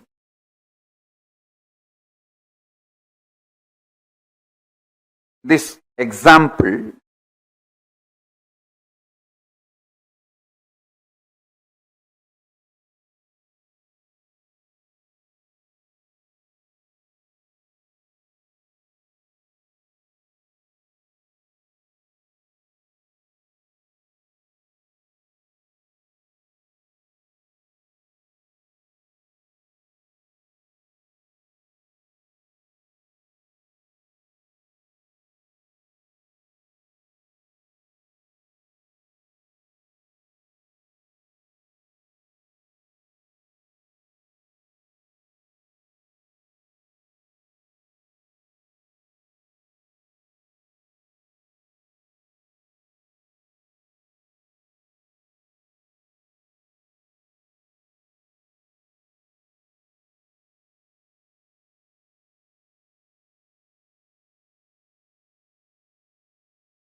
लोकनायकी पुत्र नित्यानंद बिडली पुरीश्वर अवतार पुरुष लोकनायकी पुत्र नित्यानंद कालातीत मायातीत लोकनायकी पुत्र नित्यानंद कालातीत मायातीत लोकनायकी पुत्र नित्यानंद बिडली पुरीश्वर अवतार पुरुष लोकनायकी पुत्र नित्यानंद बिडली पुरीश्वर अवतार पुरुष लोकनायकी पुत्र Nityanand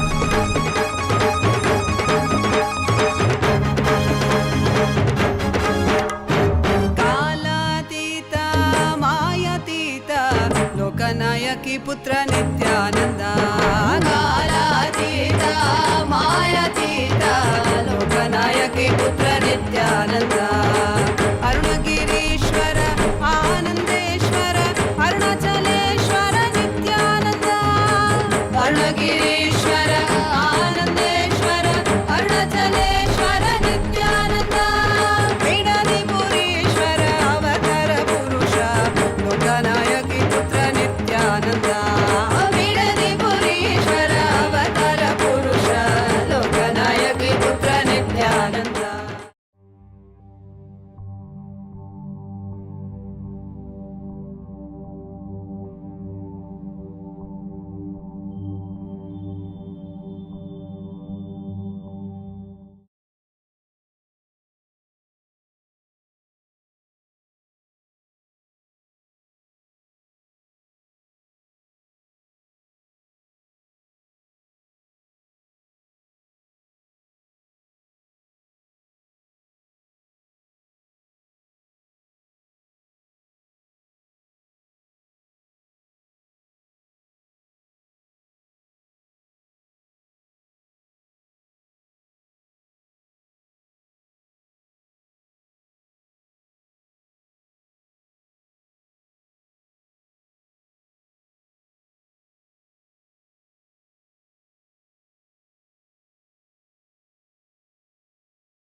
That was a very, very powerful revelation that Swamiji gave on conquering your enemies. How? Make your enemy powerless by making your enmity powerless. Make your enemy powerless by making your enmity powerless. How is this for each one of you? How many of you here have some or another enemy that you really, really want to overcome, you really want to conquer? Like you feel, like you really feel strongly that these are all the enemies that you have in your life, and you really want to conquer these enemies. Nithyananda, Claire, Matthew Esteraya, Lingod Bhavanaya, Ajeyatva, Nithyananda, to every single one of you. Can I request all of you to share? What was your favorite click from the session, and who are those few enemies? Any enemies? What are the aspects of your life that Ma Stephanie wants to get rid of a new landlord. Oh God, what all desires each one has. All of you post what are the enemies that each of you want to get rid of? No, I'm going to see a lot more names, I think. Everyone are like, oh, I can post this, I can post that. Whoever you have as your enemies, whoever you want to get rid of from your life. Oh God, okay. Interesting things going on. Claire Lang, okay. What about you, Pavanaya? Matthew, Ayya, what do each of you want to get rid of? Ma Yogananda Rupini, Ma Julie Silla. Okay. See, first thing, let's come to the actual problem that this enemies, right? We get so worked up with them. We say it's like anything Mark Gabriel has posted, she does not have any enemies. Good. Maybe you have internal enemies that you want to get rid of, your patterns that you really hate, you just can't tolerate, or maybe some patterns which you feel you have tried too many times to complete it, but it just never goes away. Now, okay, Kavanaya, you have that the sense of unwillingness that you carry. That's what you want to get rid of. Actually, that is what I see. Sometimes the enemies are not only external, even internally, so many enemies are there. All our patterns, all of that are like internal enemies. Pavanaya, why don't you come and sit in front of the camera? Pavanaya, see, you've been, I've seen you in multiple programs. You've been very sincerely coming. See, actually sit intensely. And have you put an intention for becoming a serving Epita Ejaman? Because if you have, with a very powerful cognition, you can really manifest it. Okay, my Yogananda Rupini has posted that she thought she also wants to get rid of enmity and be complete with everyone and anyone. All right, all right. Now listen. The thing with enemies, the enemies that we have,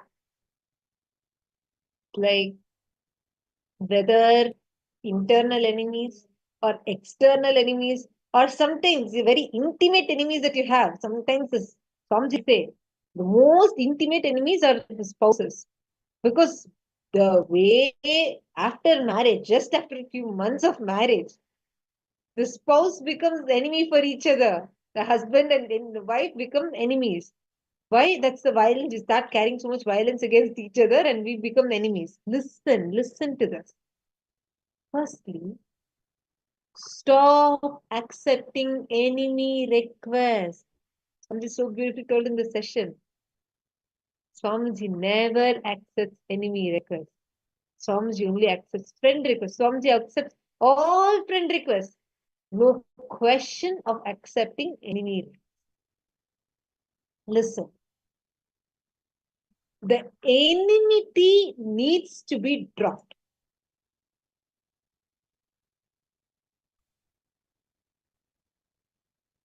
Ma Claire Lang has posted, Ma, after receiving blessings yesterday for SJP Karta, Swamiji manifested an investment payout. I did not even know I have. Thank you for your help. Just want to share with you. Wow. Amazing. Amazing, Ma Claire. Actually, yesterday I saw the way you held on to that intention. That intention, understand? Ichcha Shakti is more powerful than Kriya Shakti. Ichcha Shakti is way more powerful than Kriya Shakti. Just sit with that intention more. Swamiji will shower you, and shower you. Listen, now all of you, let's understand this cognition about enmity more. And thank you so much, Ma Claire Lang, to share that. I really appreciate you sharing that. And of course, I would love to hear more and more from you. And you will definitely have more breakthroughs. See, when you have any enemies in your life, the thing that starts happening is you start planning your whole life based on that, whether you want or not, you wish or not. What do you start doing? You start strategizing your life, planning your life just to show to your enemies, I can be better than you. Or just to show them, look, I'm not affected by you, but I want to show you this is how my life is. How you try to show, you try to create so much of toxicity in my life. Look what I'm going to do to you. The way we operate, whether you want or not, what are you doing? Whether you are resisting them, Whether you are trying to go avoiding them or you're trying to show off to them, but everywhere the enemy component is remaining.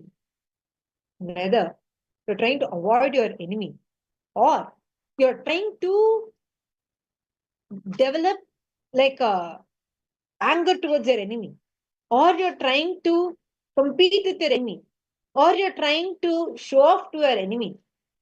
Throughout, what is constant? That enemy is constant.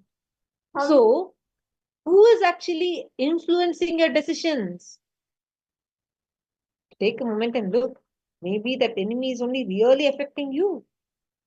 Not the enemy, but the enmity is what is the one that is really affecting you. How many of you are seeing this? Also, I just wanted to share, Lissy Wong has posted, my daughter's teachers said they saw a positive change in her behavior and asked what had happened to her. Wow. Wow. I think, Lissy Wong, you got blessings from Swamiji, right? From Devi Parashakti. Wow. So wonderful. Actually, Lissy Wong has been asking only one thing. I think last 3 programs I've been seeing her message. It's always about her daughter. So I'm just so happy seeing this. Thank you so much for sharing, Lissy Wong. Thank you so much for sharing this beautifully. Okay, now let's come back to this. Listen. Now, many times you think you're actually not really being affected by your enemies or their enmity. But if you just look in, you're only strategizing based on them. You try to change your lifestyle based on them, whether it is to stop them or it is to avoid them. Anywhere, it is directly affecting you because you are doing it based on centered on your enmity. The enmity is the real dangerous person here. The enmity is the real enemy, not your enemy itself. It's like a guy was driving in the middle of the night, and then he goes driving. Suddenly his headlights go off. And when the headlights go off, suddenly he's like, it's completely dark. Suddenly he sees a car in front of him driving. So he starts driving behind that car. And he turns everything, he goes as per the car. Suddenly he goes and crashes into the car. The car suddenly comes to a stop. This guy yells, don't you have brain? How dare you stop the car? I was just following you. And why can't you just signal before you the car? The guy looks out of the window and screams, are you crazy? Why would I put a signal in my garage? Understand? See, we always think whenever we are strategizing based on our enemies, we only strategize like this. See, that guy went and stopped in his own house's garage. But the guy who was following him went and crashed into the car, expecting justice for him crashing.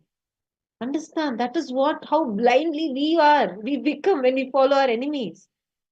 What do? This guy came and shouted at me. This landlord is giving me trouble. Let me show to my landlord how good I am. But who's the loser? You become the loser because you get into that mode where, see, it's not your nature. By nature, you are a good person. But when you get into that mode, what do? You take cranky decisions, crazy decisions, and you destroy yourself. First and foremost, don't label your enemies. See, so many years, how many attacks have you ever seen Swamiji come in single satsang and tell, this guy is my enemy? Tell me.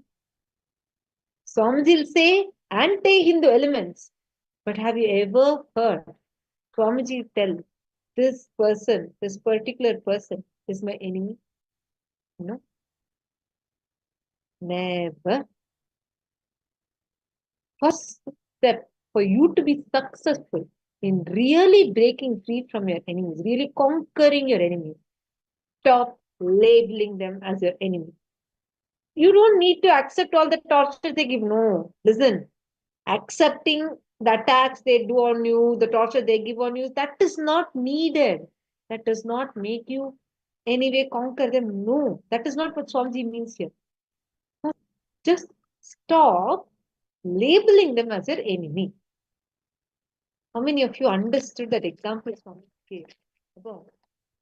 Many times, you only can have enmity with a person who you feel almost equal to you.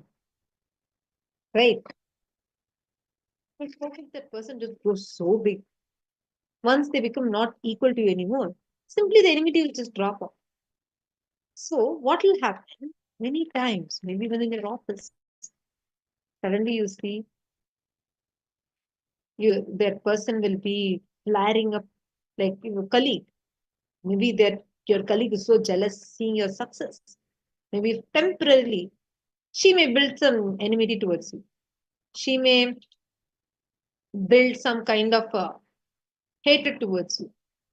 But don't label her as your enemy. Listen, because when you become focused more and more and expand yourself, at one point that enmity will just drop. But if you label her as your enemy, you are gone. Why? Because the moment you label, she gets triggered. She gets an ego. The ego gets hurt. Then she will become your enemy. So this is the next step.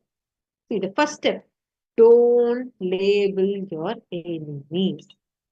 Do not label your enemies. Okay. Don't even accept enemy requests. When people try to conspire against you, try to attack you, abuse you, society will hate you, judge you, attack you. Beyond all that, what makes you stand makes you who you are, what you are. Society will hate you, rate you, judge you, attack you, blame you, persecute you. But beyond all that, what makes you stand makes you what you are. Understand? Do not hold on to your enmity. If you want to make your enemy redundant, make your enmity redundant. Make your enemy, tell your enemy, get out of my system.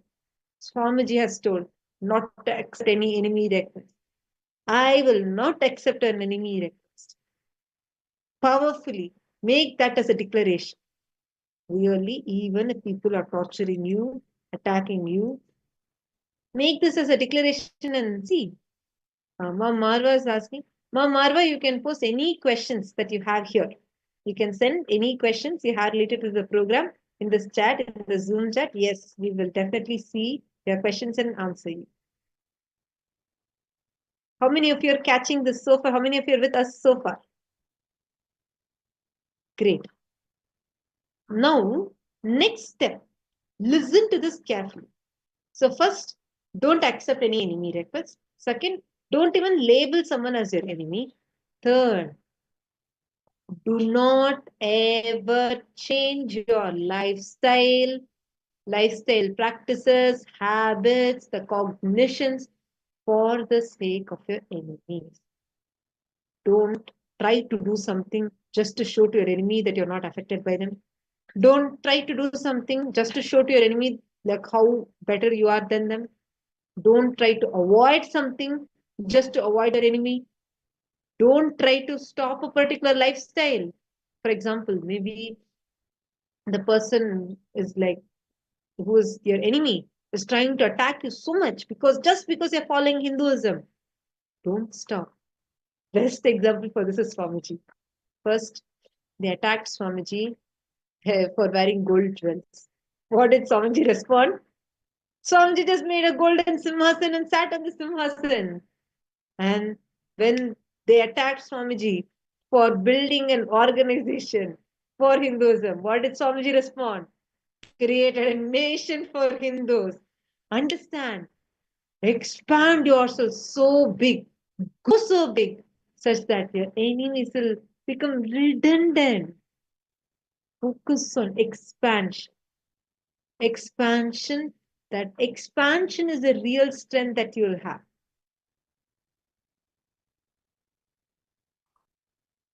Okay, Marwa has asked a question. Ma, when you say not labeling them as enemies, is it like gaslighting them, like the inner and outer space, seeing them small and can't affect unless we allow it? Beautiful question, Ma Marwa. Thank you so much for asking your question. Now listen to this intensely.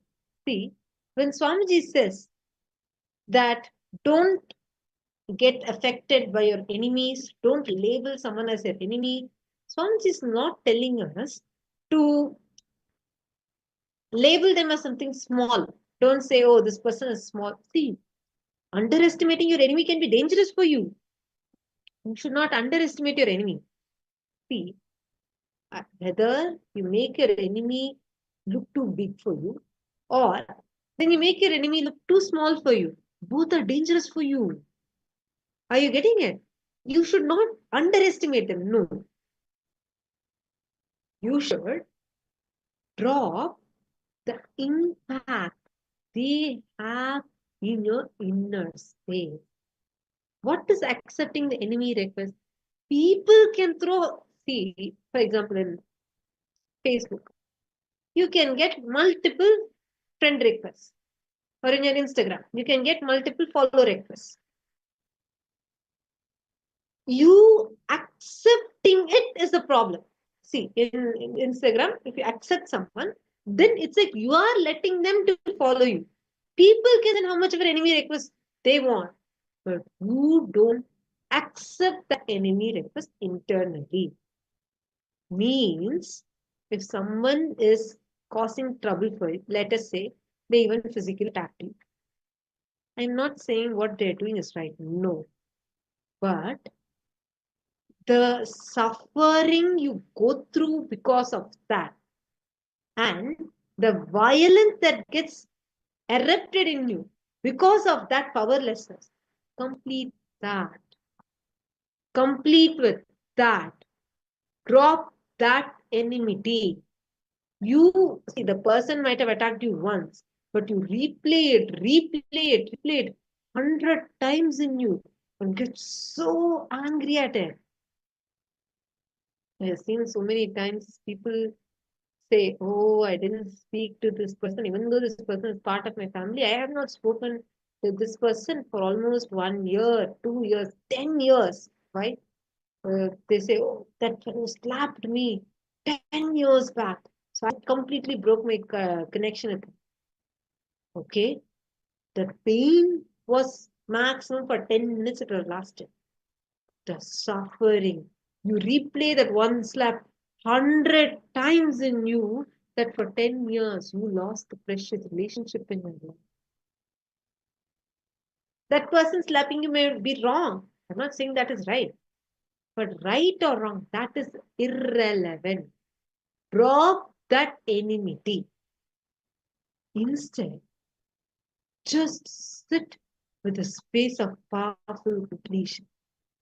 Don't allow their narration about you to enter into you.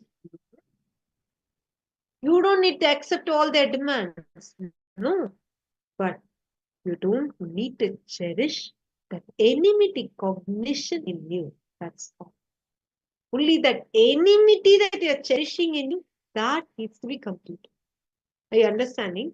So it's not about nothing to do with that person. It's nothing to do with what the other person is behaving, the other person is doing to you. It is to do with how you are reacting or responding to that. She's saying, yeah, I get it now, ma. Thank you all so much. Inner violence can go on long hours, but outer violence is very less. 1% or just 10 minutes. Absolutely, yes. Like Swamiji, you're saying absolute Tyaga and Ahimsa. Really, that is how Swamiji is. Actually, if you see, Swamiji never, it's just something I still get so amazed about. Because even after going through so much, how can someone be so compassionate, so not giving up? Oh, this is like just absolute tyaga, absolute non-violence. How many of you got this? How many of you are understanding this? And how many of you are clicking with this? You actually see that whenever somebody comes, that it could be anyone in your life, it could be some family, or it could even be a passerby. But the moment they come to you and they give you an enemy request, they do something that you don't like at all. Within you, you feel so triggered, and you accept the enemy request, and that starts boiling inside you, and that is when you that's it, that's lost. You have accepted the enemy request, and you hold on to that, you cherish that. And the next thing is that same enmity reflects in so many different parts. Wherever you see that same type of enmity coming, like maybe your boss would have told you something, or maybe your some relative would have told you something. But whenever you see a similar person say the same thing, you start projecting the same enmity on them also, and you accept their enmity because and that is how the vicious cycle goes on and on and on, and just destroys everything. Actually, just the cognition you carry with someone as an enemy, that cognition needs to be dropped. That cognition needs to be completed in you. How many of you are catching that? That is the most important thing that you need to do. Yeah, as Mata Kutya was showing, when somebody externally comes and does something to you, it is not that you should not do anything about it. Like not being aware of it and not doing anything about it is also wrong. And doing something out of that, accepting the enmity request and doing something out of that violence that is triggered in us, that's also actually there is a beautiful story that Swamiji shares where there is in a village, on the outskirts of a village, there is a snake, and that snake always bites any passerby who comes to the forest. So all the villagers they never come to the area where the snake is because anyone who walks there, snake will bite them. So all the kids, all the people in the village, they never come there. One day when the sage he comes that village, and all the he's walking to that forest. All the villagers tell him that no, there's a snake there, don't go there, bite you. He continues, he doesn't say anything, continues walking. And he goes to the snake. Like he goes to the forest and he sees the snake.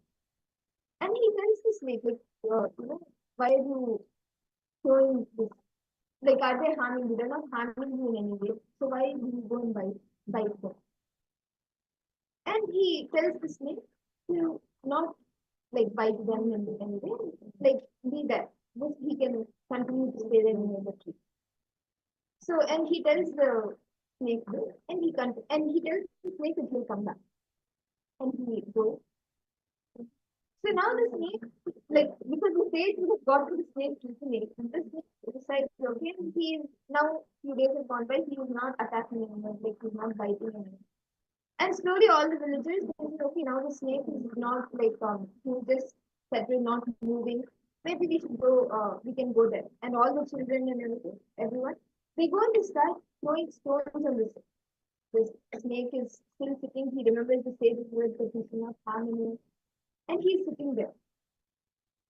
But all the children, the villagers, they come and they keep throwing stones, and few days go by. The snake becomes really weak because he is getting beaten by all the different stones and by the villagers. He becomes very weak. Few days after this, the sage comes back, and he sees the snake in this condition. And he asks the snake, like, what happened? Why? How come you're in this condition?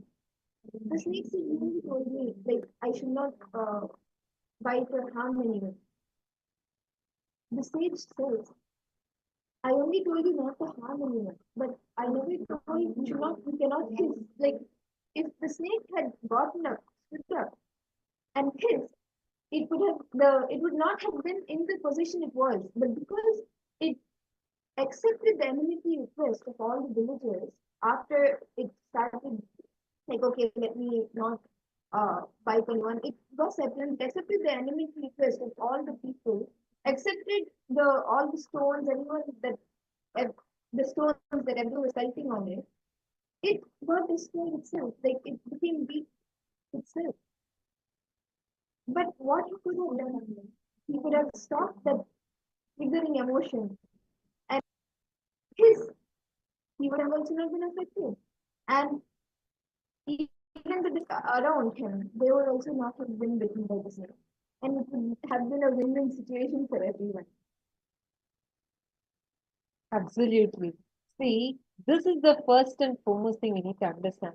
Swamiji is not telling you to accept any of the attacks that the people are doing to you. No. Just like how the snake should have just hissed. Same way, you only need to have that hissing sound, that's all. You don't need to carry the violence with you. And when you drop the violence, saying, Swamiji, because you said, I'm dropping it, I just let it. You will see, even when you're being attacked, if at all someone is attacking you, Swamiji will manifest for you. That is what Krishna did. As long as when Draupadi was being abused in middle of the entire court, in all Kauravas are there, Pandavas are there, the Dhritarashtra king is there. Draupadi's sari she was being disrobed in middle of the palace. No one came to save her. She was shouting, Govinda, Krishna, please help, please help. Krishna didn't come initially. So she was holding on to her sari. She was like, no, I don't want them to do this to me. But at one point, she just even lets go of her hand. She just lifts her hand and says, oh, Prabhu, Krishna, Govinda. Krishna rushes and comes and saves her by elongating. Her sari suddenly starts materializing more and more and more, endlessly, till the person who was trying to disrobe her just falls unconscious. That is the power. If you decide, Swamiji, because Swamiji said, I am going to drop all my violence and surrender, you will see, even if your enemies try to really attack you, you will not have any kind of a problem because Swamiji will be there protecting you. Let go of that violence. Let go. First and foremost, focus first on not labeling your enemies. And how many of you are able to see in multiple situations in your life, you actually see clearly because of your enemies, you try to change the way you live. I'll give you an example. For example, you don't like that a particular woman. Just to show off to her, you try to dress up better. Just to show off, you try to, try to show that you're much better than that person, much better than, you're doing really well. Or just to avoid that person, you try to avoid going to that direction. You try to stay away from all the things that she's involved in. It's like, how many of you see such things that you do in your life? Do you see? You do this kind of changing your lifestyle habits, the way your life is because of enemies? First step, stop doing that. Neither you should avoid doing something just because of your enemies. Neither you should do something just because they don't like it, you should not do something. No. Your decision-making factor should not be a means. That is all you need to develop. Marva is asking, does inner violence block the higher possibilities in your life? Absolutely, yes. Because if you keep having the violence, you forget your own possibility. That is why some of the, only with the Paramashanta space, you can actually manifest your possibilities. How many of you are understanding this so far? How many of you are with us? Clear? Now let's work on cognizing this, and let's sit and do this internalizing exercise. Sit and write down all the areas of your life wherever you have clearly seen that your enemies have affected you, and in a way you keep supplying energy to your enemies, either by holding on to a victim face or by trying to throw your violence. Both are wrong. Both are violence. Understand? Never think victim people are good people. No. Anyone who cherishes victimhood, they are the most violent people. They're just boiling inside. It's like a volcano, lava, waiting to just burst. So neither cherishing the victimhood inside, nor throwing the violence outside, or trying to do some things just to trigger them. No. Any of these, if you are doing, you are giving power to your enemies. Never think you are going to win in that game. No. Because constantly you are giving half of your power to your enemies. Sit now and write down, in what way do you see yourself as supplying energy to your enemies? How many of you understand your question? Please sit and write this down. Take a few minutes. And please start. Write it down now. I request all the participants to sit and write it down.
finish writing this. Now, consciously decide. Make a strong sankalpa in you. Make a strong sankalpa that you are not going to be violated or getting affected, powerless, reactive to your enemy. Make that as a strong sankalpa. Tell you will not supply energy to your enemies. What is it that is triggering them? What is it that I am doing to trigger them? Listen, look into you, find out what of their actions, reactions is bringing suffering into you. Take a few minutes. Understand, like Swami said, never change your lifestyle or life due to your enemy. Increase the smile, increase the joy, excitement, intensity. But look in and bring the completion to yourself. Take a few minutes. I request all of you to look into this. Any questions, if any of you have, feel free to post it.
powerfulness, strength of your core existence is your strength. Anything else you feel as your strength or the source for you or resource for you is delusion. Listen.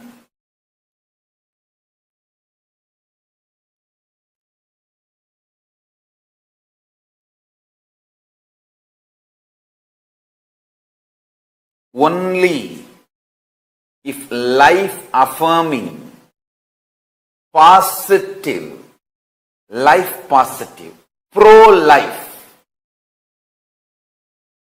sweet, cute, beautiful, loving, pro-life attitudes and aptitudes, if they infuse energy in you, life force in you, you are a God, and that strength is the permanent strength, that strength is the eternal strength, that is invincibility.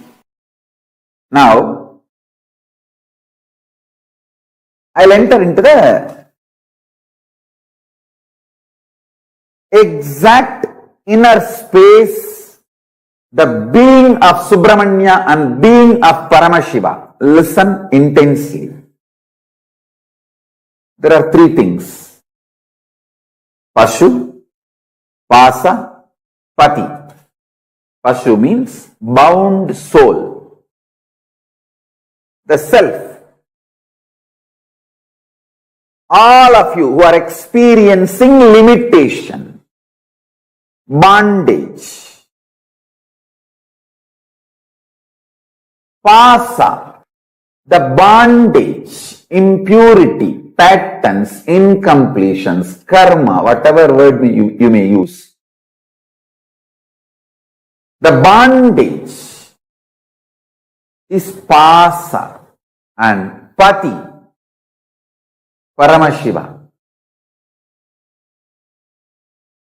In these three, Subramanya is asking, explain to me about phaleṣhu and pasa. Understand, I want you to know. He is not at all asking about Pati, Paramashiva. You need to know the secret inner space of Subramanya. Understand? The same hot water makes potato soft, egg hard. So hot water does not decide the content, that decides how it is going to become. So external situations does not decide, the inner consciousness decides the outcome. Listen, whoever catches this consciousness, you are Ajeya, are invincible. You are victorious forever. You are successful in everything you do. You are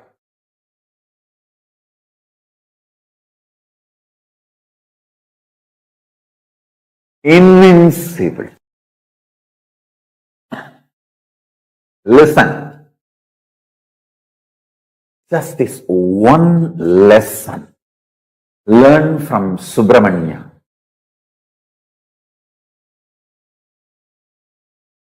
Question only phaleṣhu and pasa. Individual, bound soul and bondage. Never ever question Pati. That is what is the consciousness of Level-3. everywhere.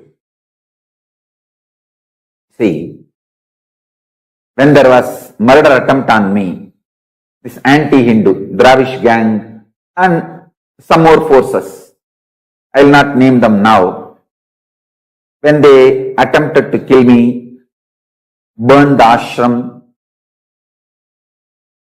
destroy the Sangha, socially we try to take many action. We try to take it to the local police and try to file complaint. Nothing could be done. We try to go to the court, Indian courts. We could not get any justice. It's years, and then we tried going to every way, every possible venue. Socially, we tried many things. We knocked every door, literally every politician. We begged everyone for justice.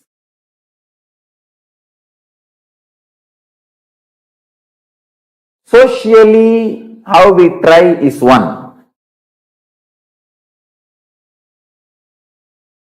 And we tried to tell our story to everyone. Morally, how we deal is one. All that is external world, outer world related. How I handled it inside me. I am opening that secret now. Listen. Listen. How I responded inside me. First thing, I responded to Paramashiva. Paramashiva, I am very clear about one thing. I will not question you. I will not doubt you. I will never consciously or unconsciously, even in the remote corner of my mind or dream, will point the finger towards you or will turn the needle towards you. I am very clear about it. Your existence and your connection with me and you manifesting in me, all that is absolute truth. There is no doubt, question, negotiation, up, down in that. It's sealed deal. Over. I will only question, doubt, think, other than your existence. I will only ask, through these attacks, you are asking me to do some great work. You are asking me to take some more responsibility. Please make me understand that in my language. That's all. You are asking me, you are sending me the message to be more responsible for larger vision and larger projects, larger expectations from you. Let me just understand that and evolve to that.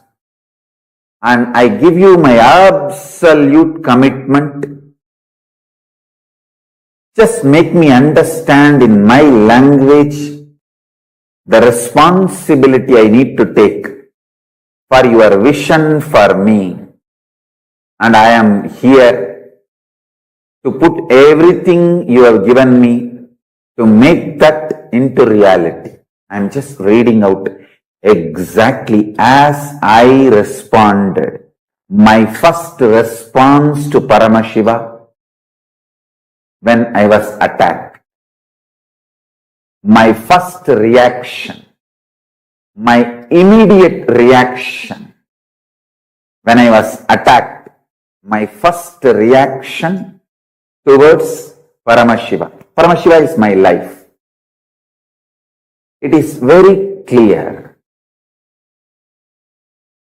I will only ask Paramashiva to make me understand your vision for me, so I will take the responsibility to fulfill it.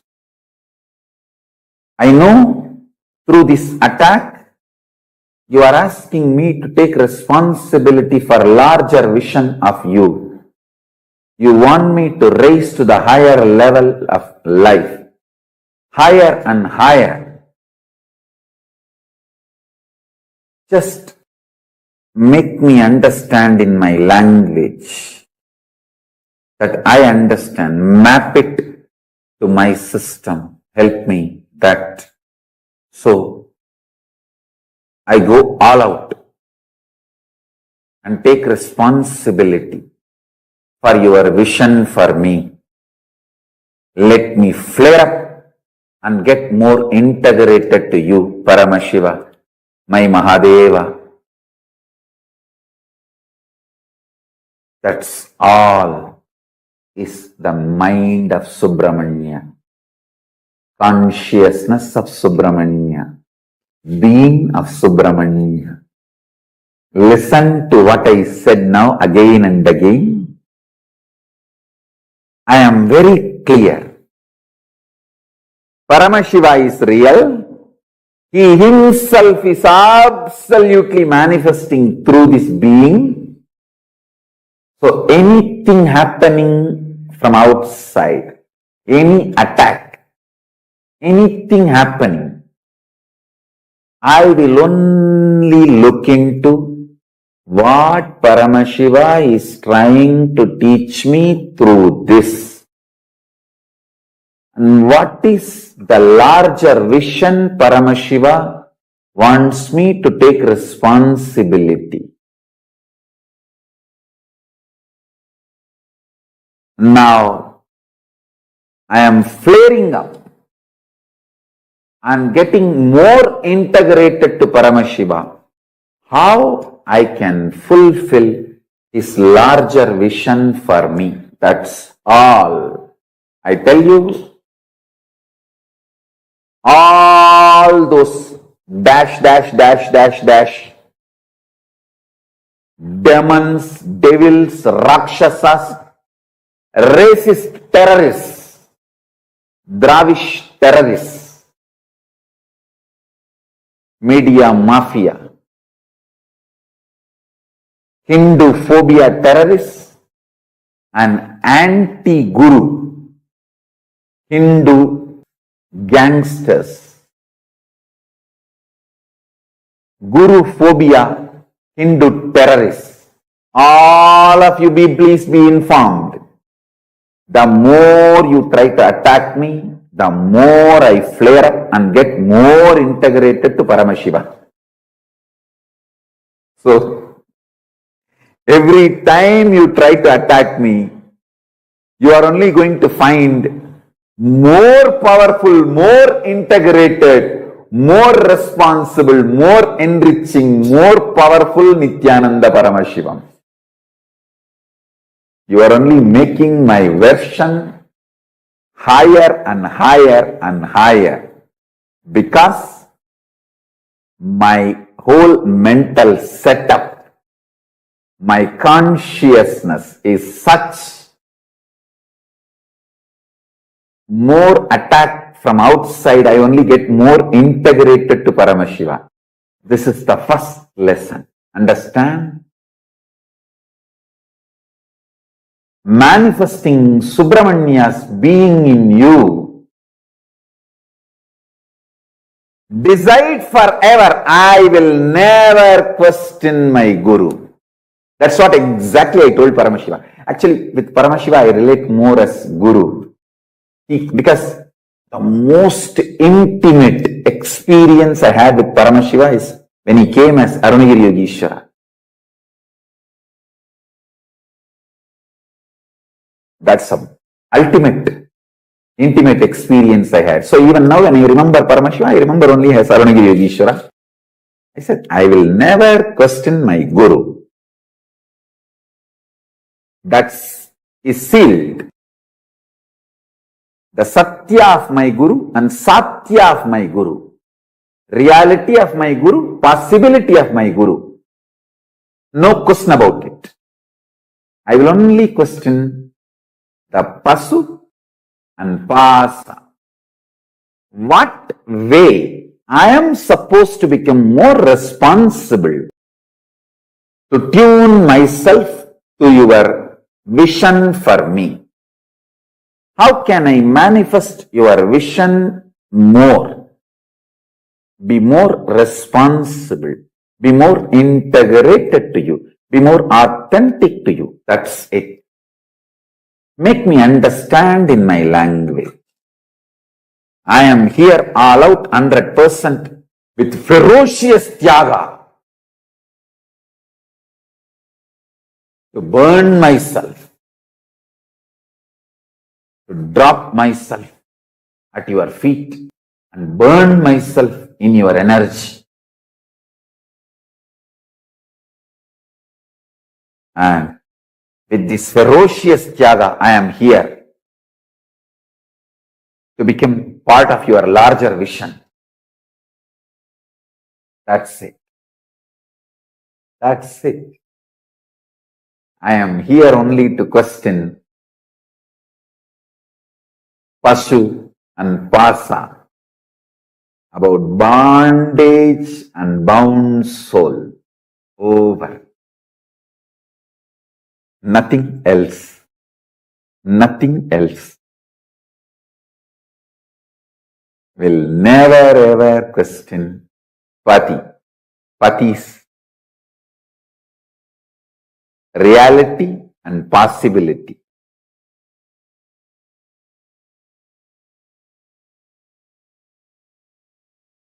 I'll give you the deeper dimensions of invincibility. Never questioning the Pati is one aspect. Second, always rejuvenating ourselves. Always rejuvenating ourselves. Listen intensely. Third, you should understand deeply. Winning or success is a habit. Be very clear. If you break early morning laziness, wake up in Brahma Muhurta and start doing yoga, I guarantee you will break all your boredom patterns, non-involvement in your business and career. You will have a big breakthrough. It may not look logical superficially. If you practice, you will understand.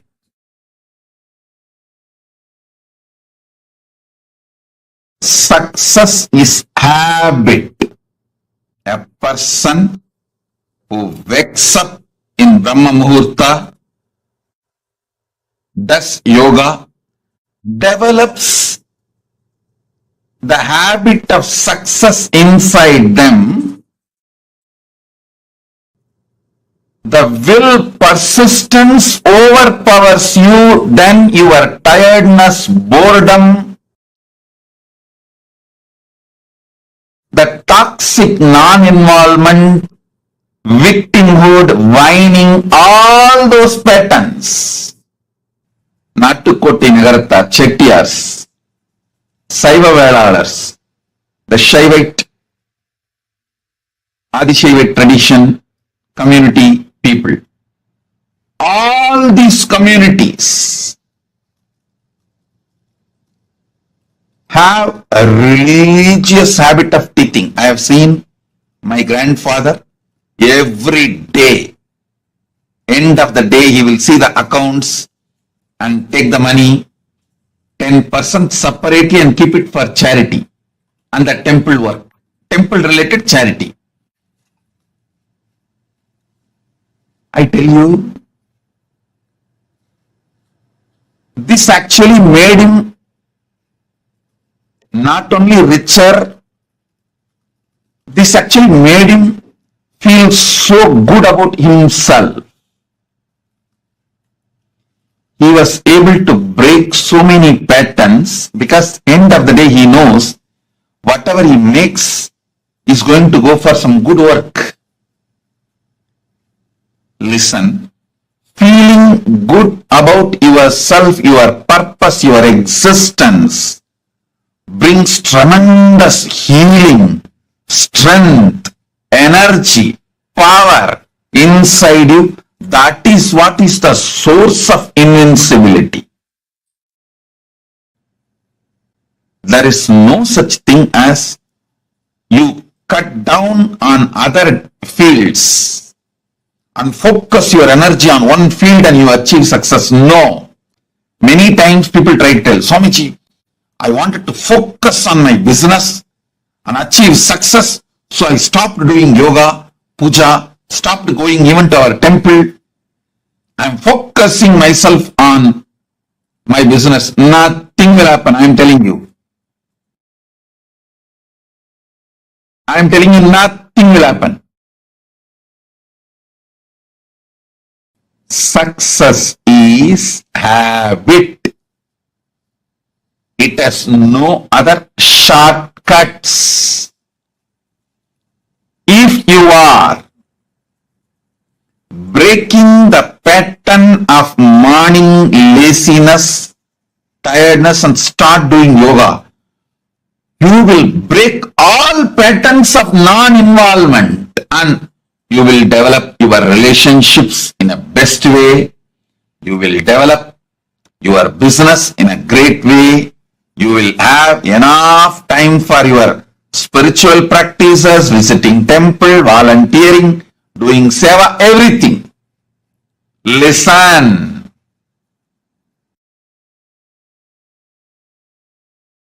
Logic of life is different. Logic your deluded brain teaches you is different.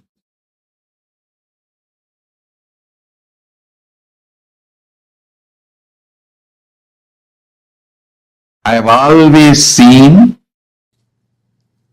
when you break your laziness and start doing yoga, the time you spend with your family becomes a quality time.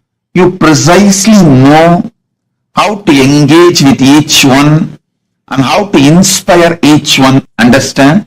Once you allow toxicity to settle in you in any form, tiredness, frustration, boredom, anger, that why should I do so much, all that, what am I going to gain by doing it, that bargaining tendency, or whining, victim card, anything, any of this toxicity patterns you get into, you will destroy your body, your mind, your family, your career, everything. If you break one pattern and decide to be active with temple, any one health, you will see that you are breaking all the other patterns. So success is not lottery. Winning is not lottery. Success or winning is habit. If you understand that, you will do naturally the morning yoga. You will have enough quality time to connect with your family and strengthen the relationships. You will have a quality time to build your teamily. You will know, see, when you enrich people with Hinduism and expand your teamily in the temple, you get so trained properly, perfectly to inspire yourself and inspire others. You will simply build a teamily for yourself and you will become a leader. You will become a natural leader. I tell you, our Sangha, KAILASA temples are training grounds for all of you.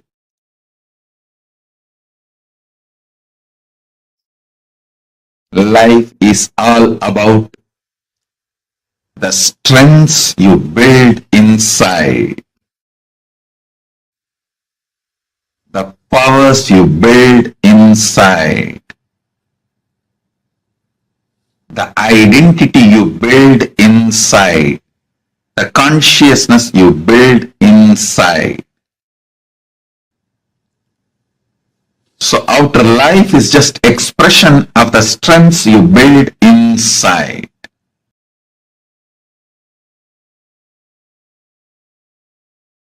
So three important components of Ajeyatva. One, never questioning the Pati. Second,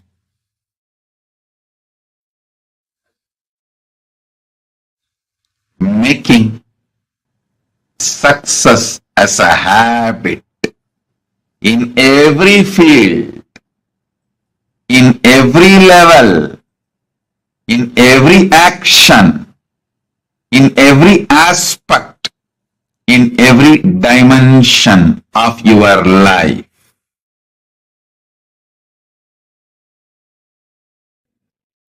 Third, continuously able to rejuvenate yourself. Study, rejuvenate, listen.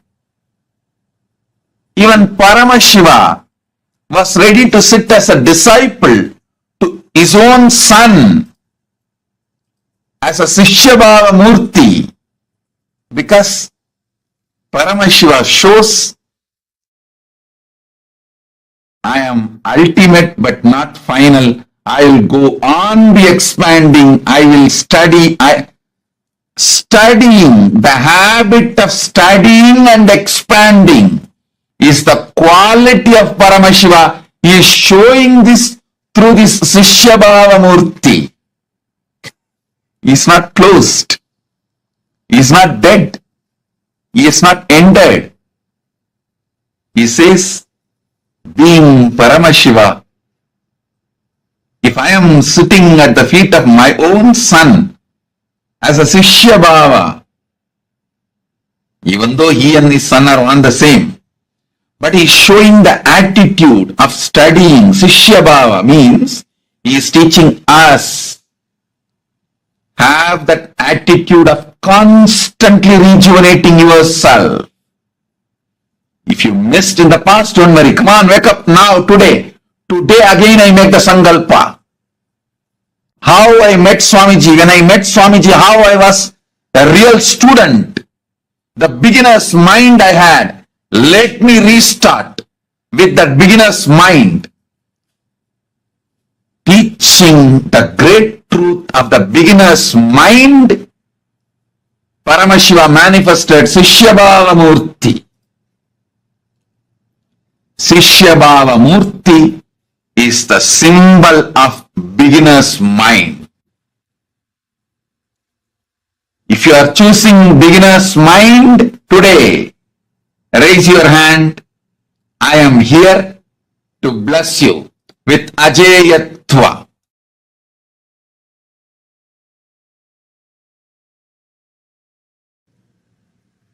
I am repeating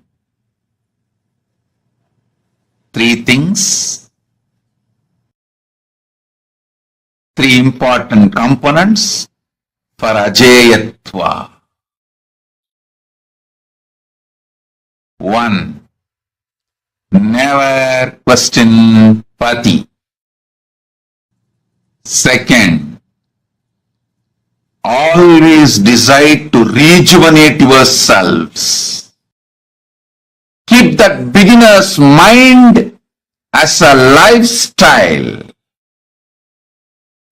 You have failed does not mean you are a failure.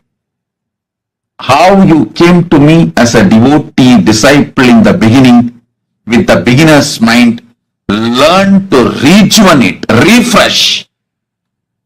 that beginner's mind decide to rebuild. Third important truth, success is habit.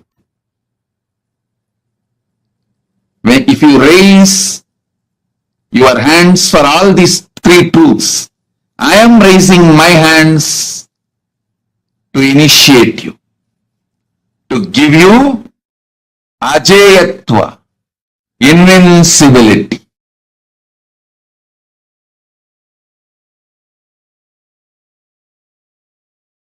Invincibility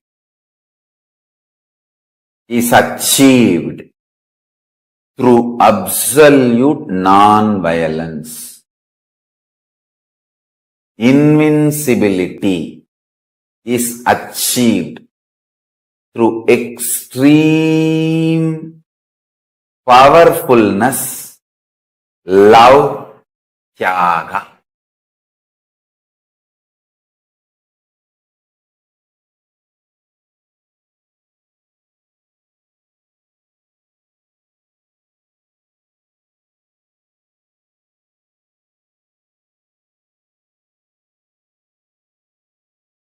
All suffering, all guilt, all pain, hurting others or hurting you is violence.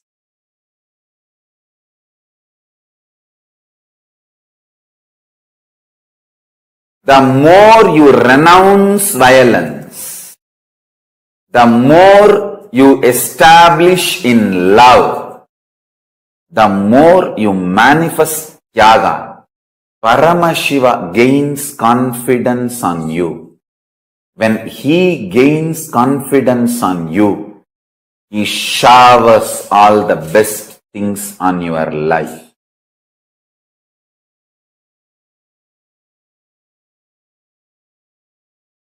I tell you,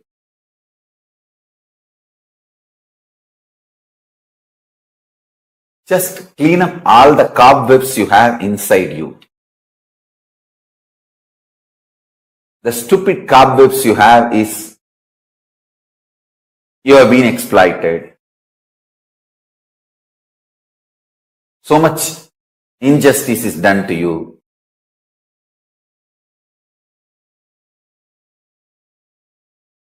People have cheated you. People have abused you. World has exploited you. I tell you.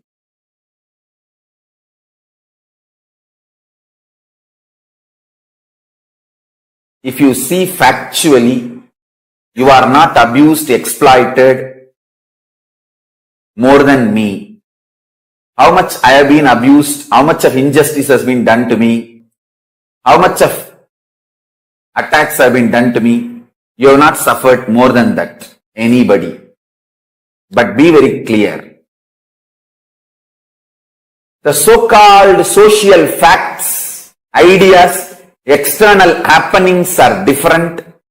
The internal powerful truth, reality, cognitions are different. People may throw shit at you. You don't need to eat it. You don't need to eat it.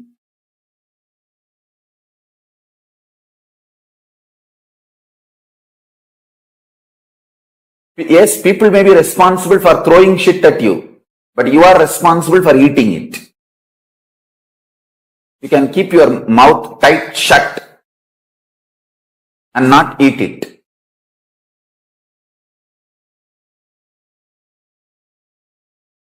I am telling you, from the smallest level of not getting violent reactionary assumptions to your day-to-day issues, like a word from your family or team or others, or even not just word, your idea, hey, this fellow has anger, violence on me, He is destroying my career. She is destroying my life. She is destroying my income. He is destroying my family. Constantly presuming, assuming,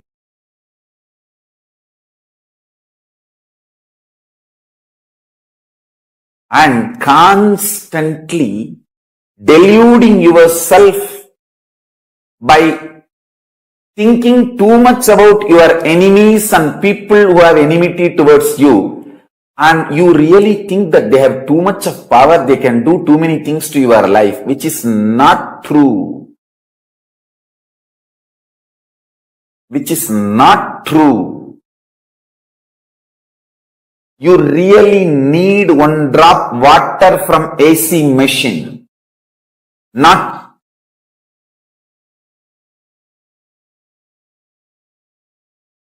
machine guns or weapons to kill your enemy. You don't need machines and weapons to kill your enemy. You just need one drop water from leaking AC machine to wake up from your stupid dream, delusion. Understand? This great blessing and stability comes from intense feeling connection with the Guru. The sincerity to Guru makes you absolutely sincere to life, life positivity. See what I am? I am just extreme life positivity. In every situation, how can be life positive? How can be life positive? How can be life romantic, life loving, life intense, life sweet, life intimate, life passionate, life manifesting? In every moment, I will only look in that direction.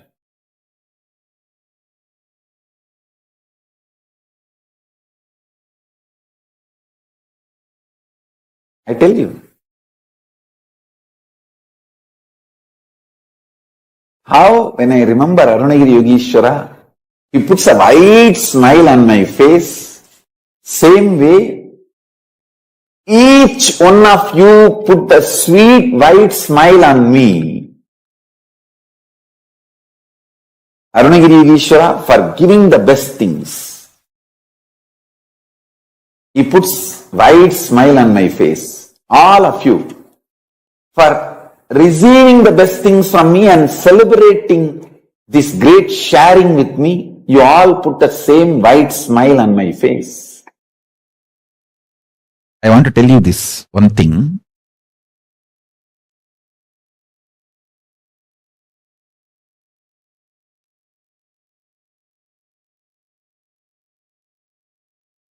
Raghupati Yogi is a great yogi. Very rare to see is bhakti dimension.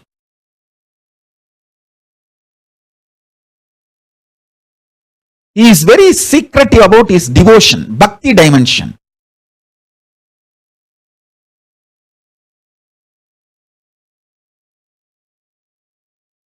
Once he and me, we both went to my aunt's village.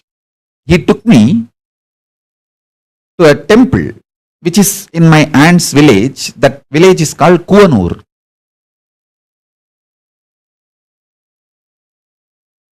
We went to one Vishnu temple. It's called Adi Thiruvarangam.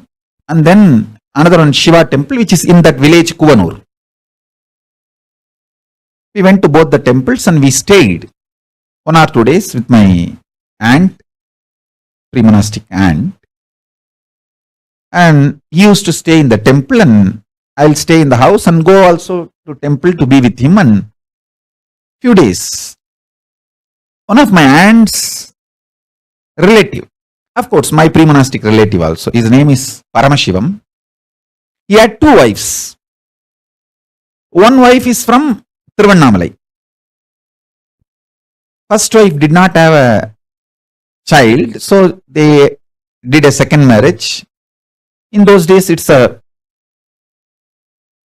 tradition. When first wife doesn't have a child, they will have a second marriage done. But after the second wife came and second wife gave birth to a child, first wife also gave birth to a child. So they both lived happily. That's not a big problem. Maybe some problems will be there, usual, the household issues, but there is no big issue. They both lived in the same house. But the second wife is a very sweet person. She will always keep herself very happy and very matured and such a welcoming way, not only for her husband, for the whole family.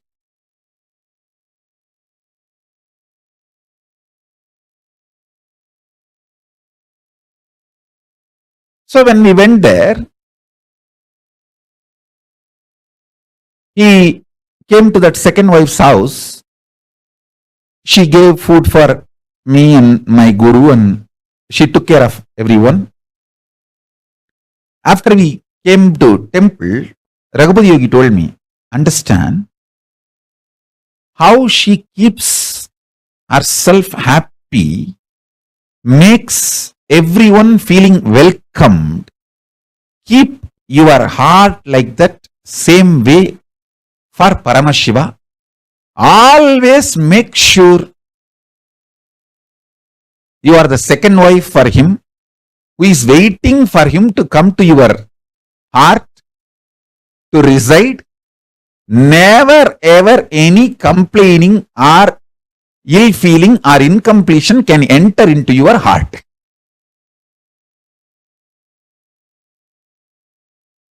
He gave a very beautiful example.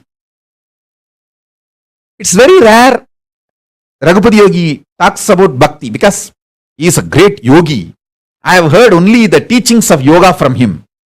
Very rarely I heard the teachings related to bhakti. This was very beautiful and strong instruction. From that time, I always keep myself, my heart, as a space for Paramashiva. When he comes, no questions asked. It's a place where he enjoys. I am in absolute peace, bliss, joy, just to make Paramashiva feel welcomed in my heart. The saucha of the body means cleanliness of the body, hygiene of the body, santosha of the heart, both to invite Paramashiva, welcome Paramashiva, and for him to be happy, blissful.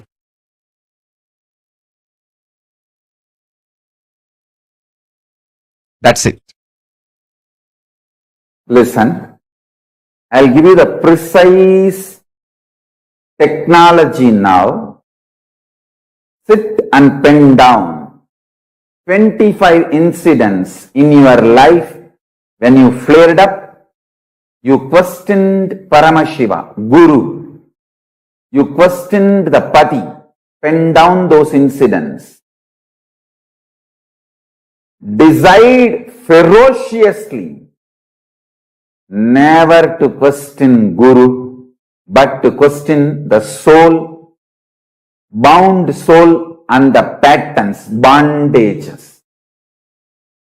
With this powerful cognition, complete all the 25 incidents. And if you question the bound soul and the patterns, how the solutions will flower, start manifesting that. Today's homework is this only. Make Subramanya consciousness to receive Sarvajnanotrahama.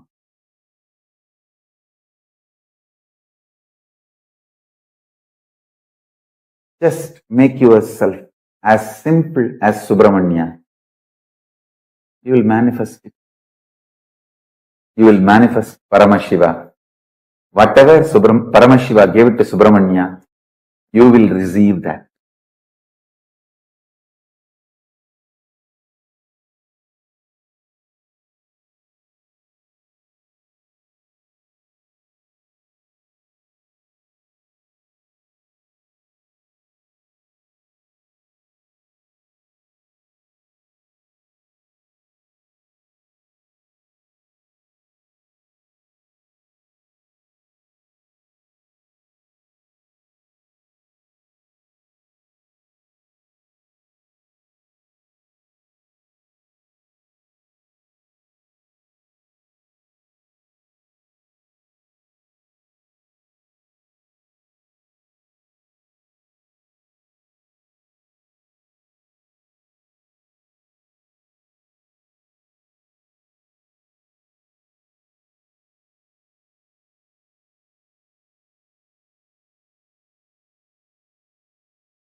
The secret for success. So let me start with a quick quiz to all of you. Can I request all what are the 3 statements for invincibility that Swamiji revealed? Come on. I request every one of you here to post.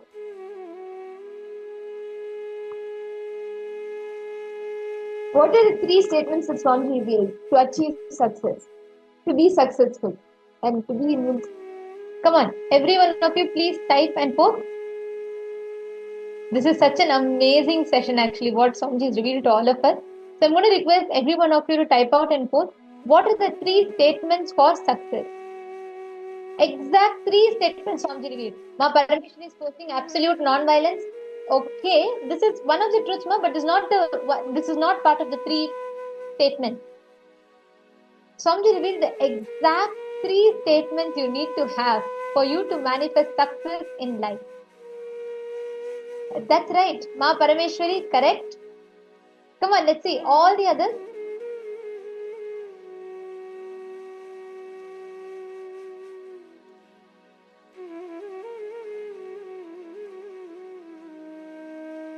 That is one statement. Come on, every one of you post. Post whatever you remember, whatever you understood. Ma Saroja Plush, that's correct. Beautiful. Ma Saroja Plush has posted all the 3 statements. That's right. The 3 statements for success, invincibility. The first thing, never questioning Pati. No matter what happens, never questioning Pati. Second, success is a habit. Success is a habit.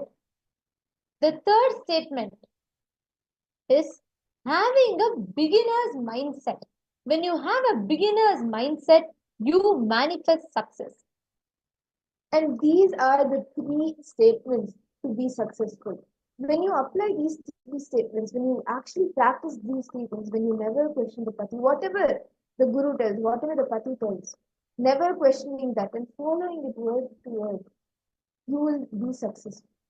And when you make success a habit without resting, working till you achieve success is the second step to be successful.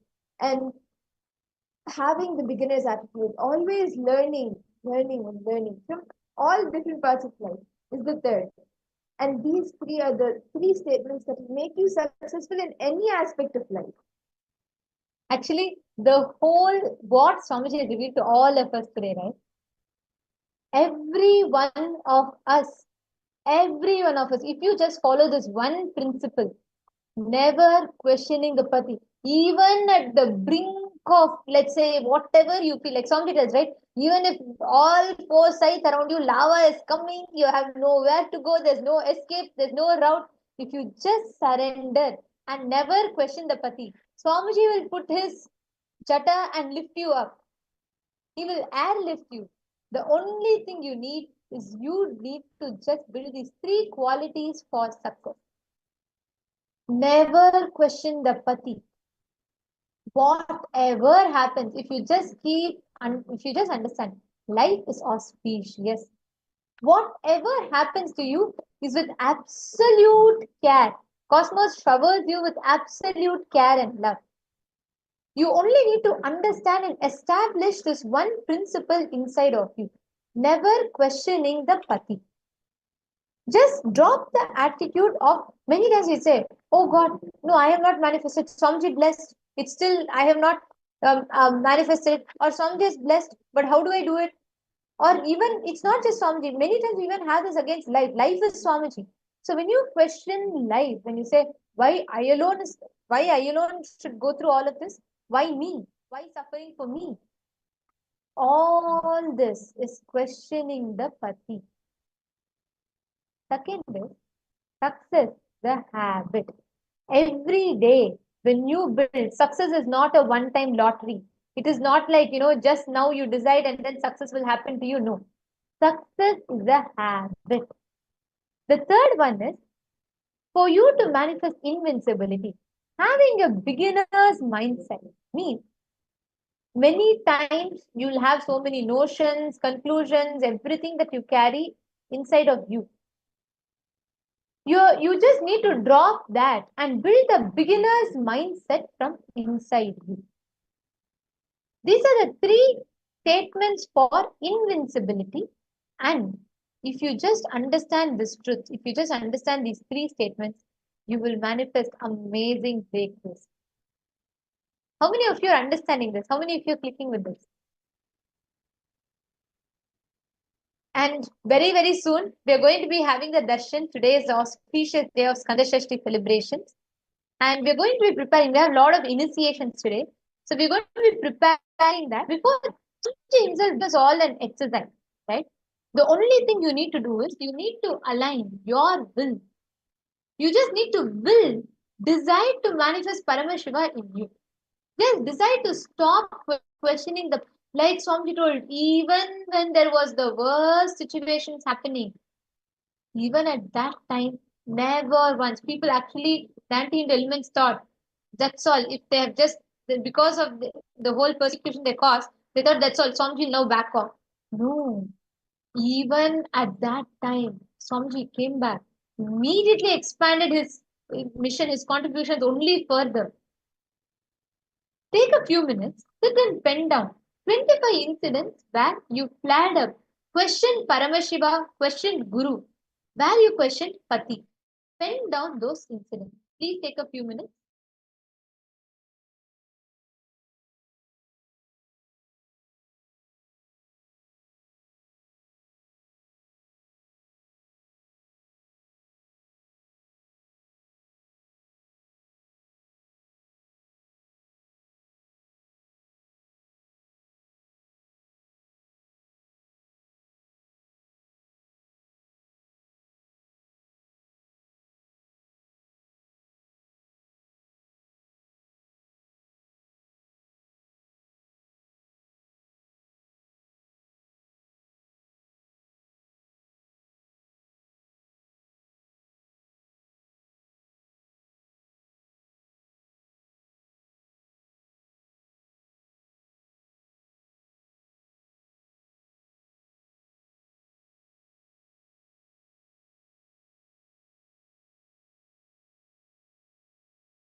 Each one of you that have a person. Please understand all the things, every aspect of your life, wherever you want to manifest success. Remember these three things. Your ability, your efficiency doesn't matter. If you just remember these three fundamental principles, right, you will manifest amazing breakthroughs in your life. You just need to remember never question the pati, and second, build the success as a habit. And now all of us are going to be preparing ourselves for the darshan. Can I request all the participants to please come on camera? Can I request all the participants to please take a few minutes, please come on the camera and settle down?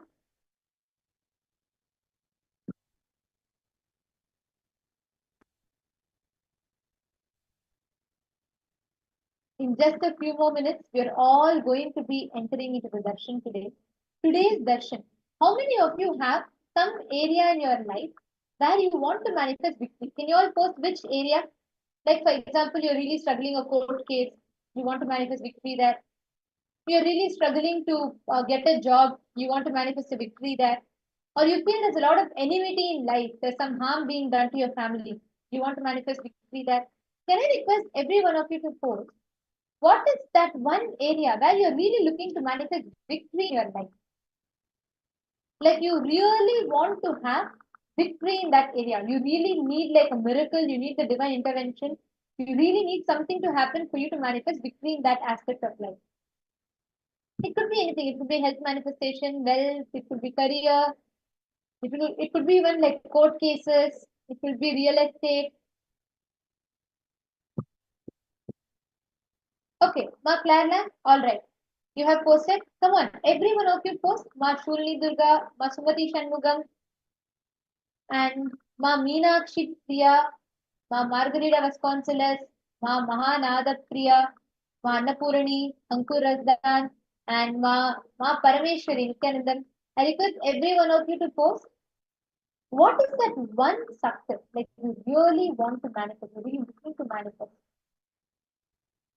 You feel that if that becomes successful, anything I can manifest. It could be anything.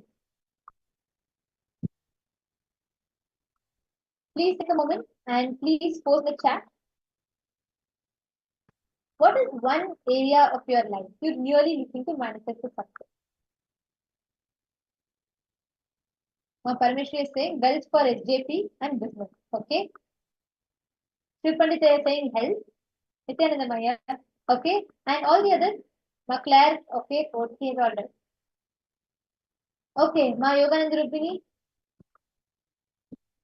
Okay. Great. Now each of you listen carefully. Today, Subramanya. Subramanya, the very word Subramanya is Subramanya means the best of the cosmos. Su means best. Best of the cosmos is Subramanya. He is Paramashiva's best. Sounds it give beautifully an example. Many times, a father, when he like gives birth to a son and he brings him up a child, and then that child becomes 10 times more successful than him. How the father will feel? The father will feel like he's the best of my version. Like that, Paramashiva felt Subramanya is the best of his version. That is why he gave the name Subramanya, means the best of the cosmos. Subramanya. He is Shiva Subramanya. And today, Skanda Shashi, Skanda, literally Skanda means the favorite inheritor of the cosmos. Skanda, he is he manifests today on this day, Shashti, Skanda Shashti Mahotsavam. Today it is celebrated that today's day of Skanda Shashti is celebrated to celebrate the happening of Subramanya. Subramanya conquering the Shatrus, the enemy.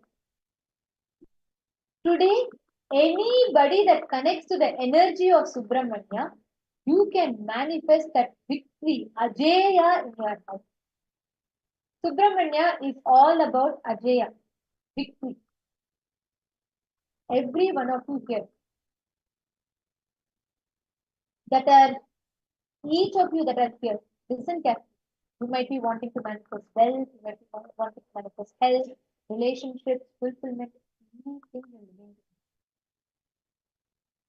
Listen carefully. Today's darshan, you can manifest that success, you can manifest the whole like victory in every area just by connecting to the energy of Subramanya today. Actually, we're going to be having a very special process, and which is the energizing of Subramanya Aushadha. We're going to be doing an elaborate process to prepare ourselves for that. Today, Swami is going to be energizing an Aushadha, where you can bring kumkum, either you have kumkum, or if you have turmeric, or if you have sandalwood, or if you have bhasma, please bring, even just a small plate should be okay. Please take a few minutes. Can I request you all to take a moment?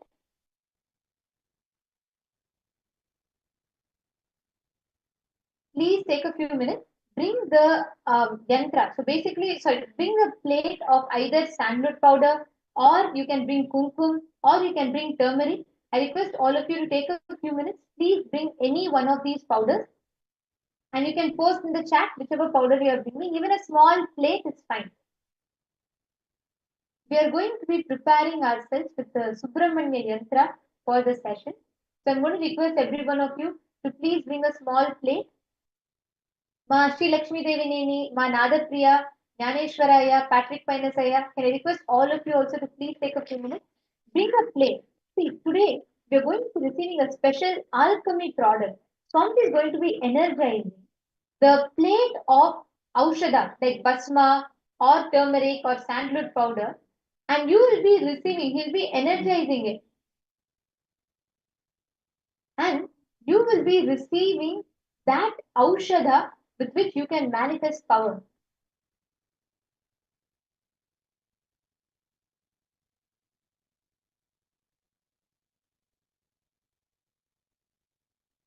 So in just a few more minutes, we're all going to be having the powerful Subramanya Bhava Samadhi Darshan on the auspicious day of Kandashashti celebration. So today's darshan is very, very powerful, and every one of us, all the participants that are here, we're all going to be receiving this darshan and initiation today.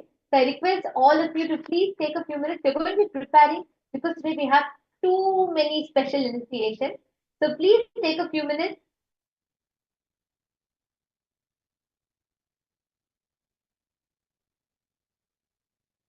I request you all to post which exact powder you all have gotten.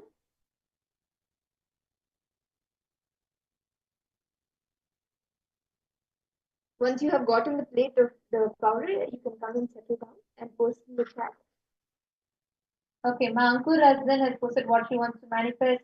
Manapurni Ramanathan has posted what she wants to manifest. Sumati Shanmugam has posted, all of you. Great. Okay, today's darshan is very, very powerful. Any area of your life where you're looking to manifest victory, today's darshan is designed to give you that victory, because today Subramanya is coming and he will shower you with that auspiciousness. So please bring, it need not be everything, it can be one of these. Either turmeric or basma or kumkum or sandalwood, any of this is fine. Mankurasan is asking sandalwood. It should be powder, ma, because see, the aushadha you're going to mix it with water and you're going to apply. So even if you're able to make that aushadha like a, that sandalwood like a paste, because you're going to be drawing a yantra on the sandalwood powder. So Mankurasan, even if you have turmeric, you can bring that. That should also be fine. Okay, Mankurasan is supposed to have turmeric. Okay. And I request you all to post which exact item each of you have gathered and kept it ready. Jnaneshwaraya, Ma Nadapriya, Shri Lakshmi Devineni, and Ma Sharmila Rajendran. Can I request all the participants to please post? Ma Saroj, Ma Orietta.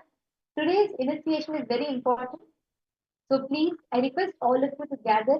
Even a small plate is fine. And you're going to be drawing a yantra on that plate and preparing the mandala That powder, whichever you keep in front of Swamiji and get it energized today, that will be energized as Subramanya Aushadha, carrying the energy of victory, Ajeyatva of Bhagavan Subramanya. So please take a few minutes, bring, can be either turmeric or kumkum or sandalwood powder. Okay, my Lakshmi Devineni has gotten sandalwood powder. Yes, ma'am, that's good. And all the others, can I please request all the other participants? Please post what you have it ready. My yoga and Rupini, yes, sandalwood and kumkum is fine.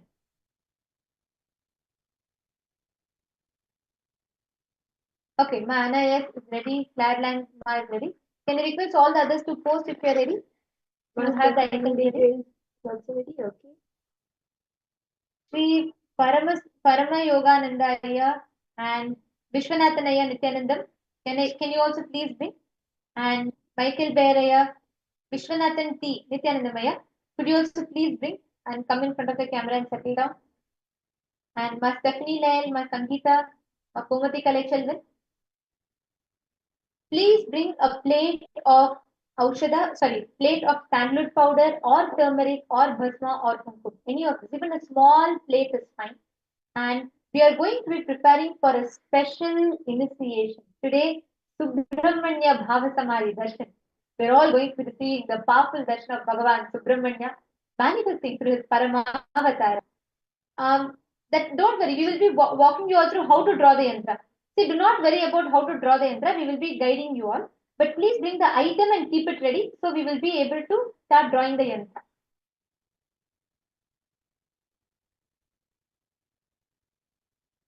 Can I request all the participants to come on the camera and settle down, please?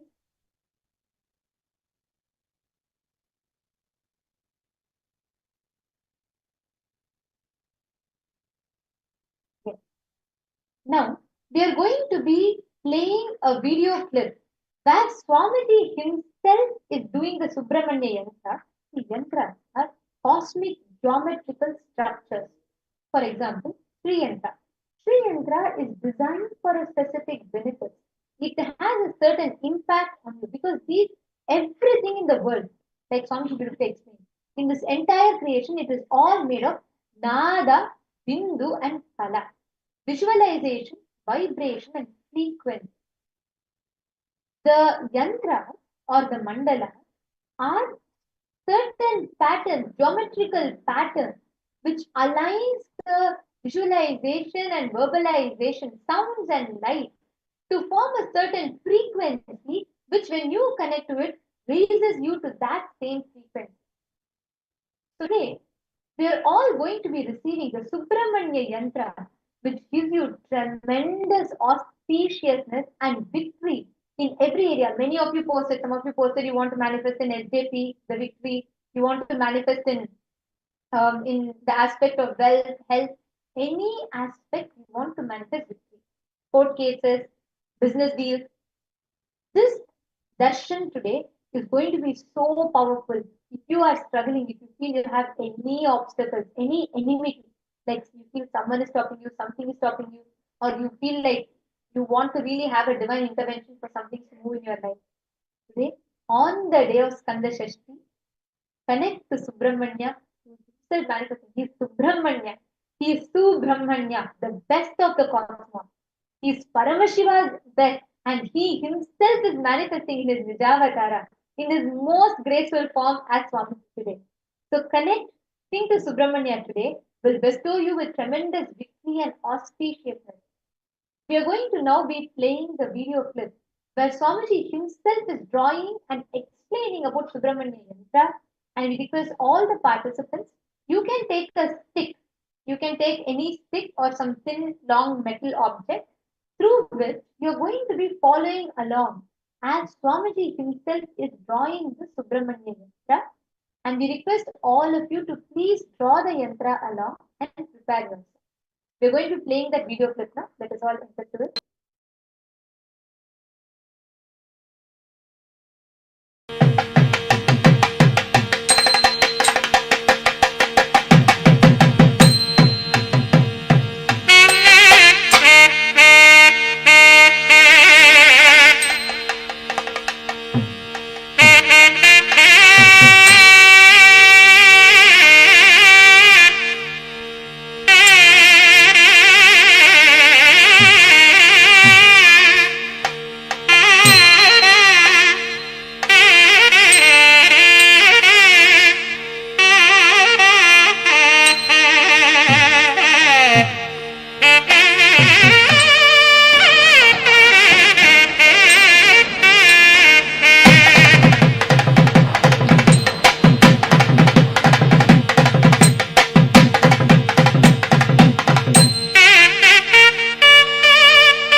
Nada. Sorry, this the upside is Bindu, downside is Nada. This is Kala. Nada Bindu Kaladi Namo Namah.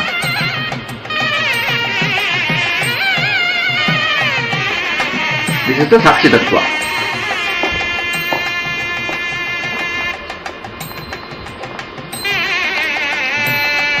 புரியுதா?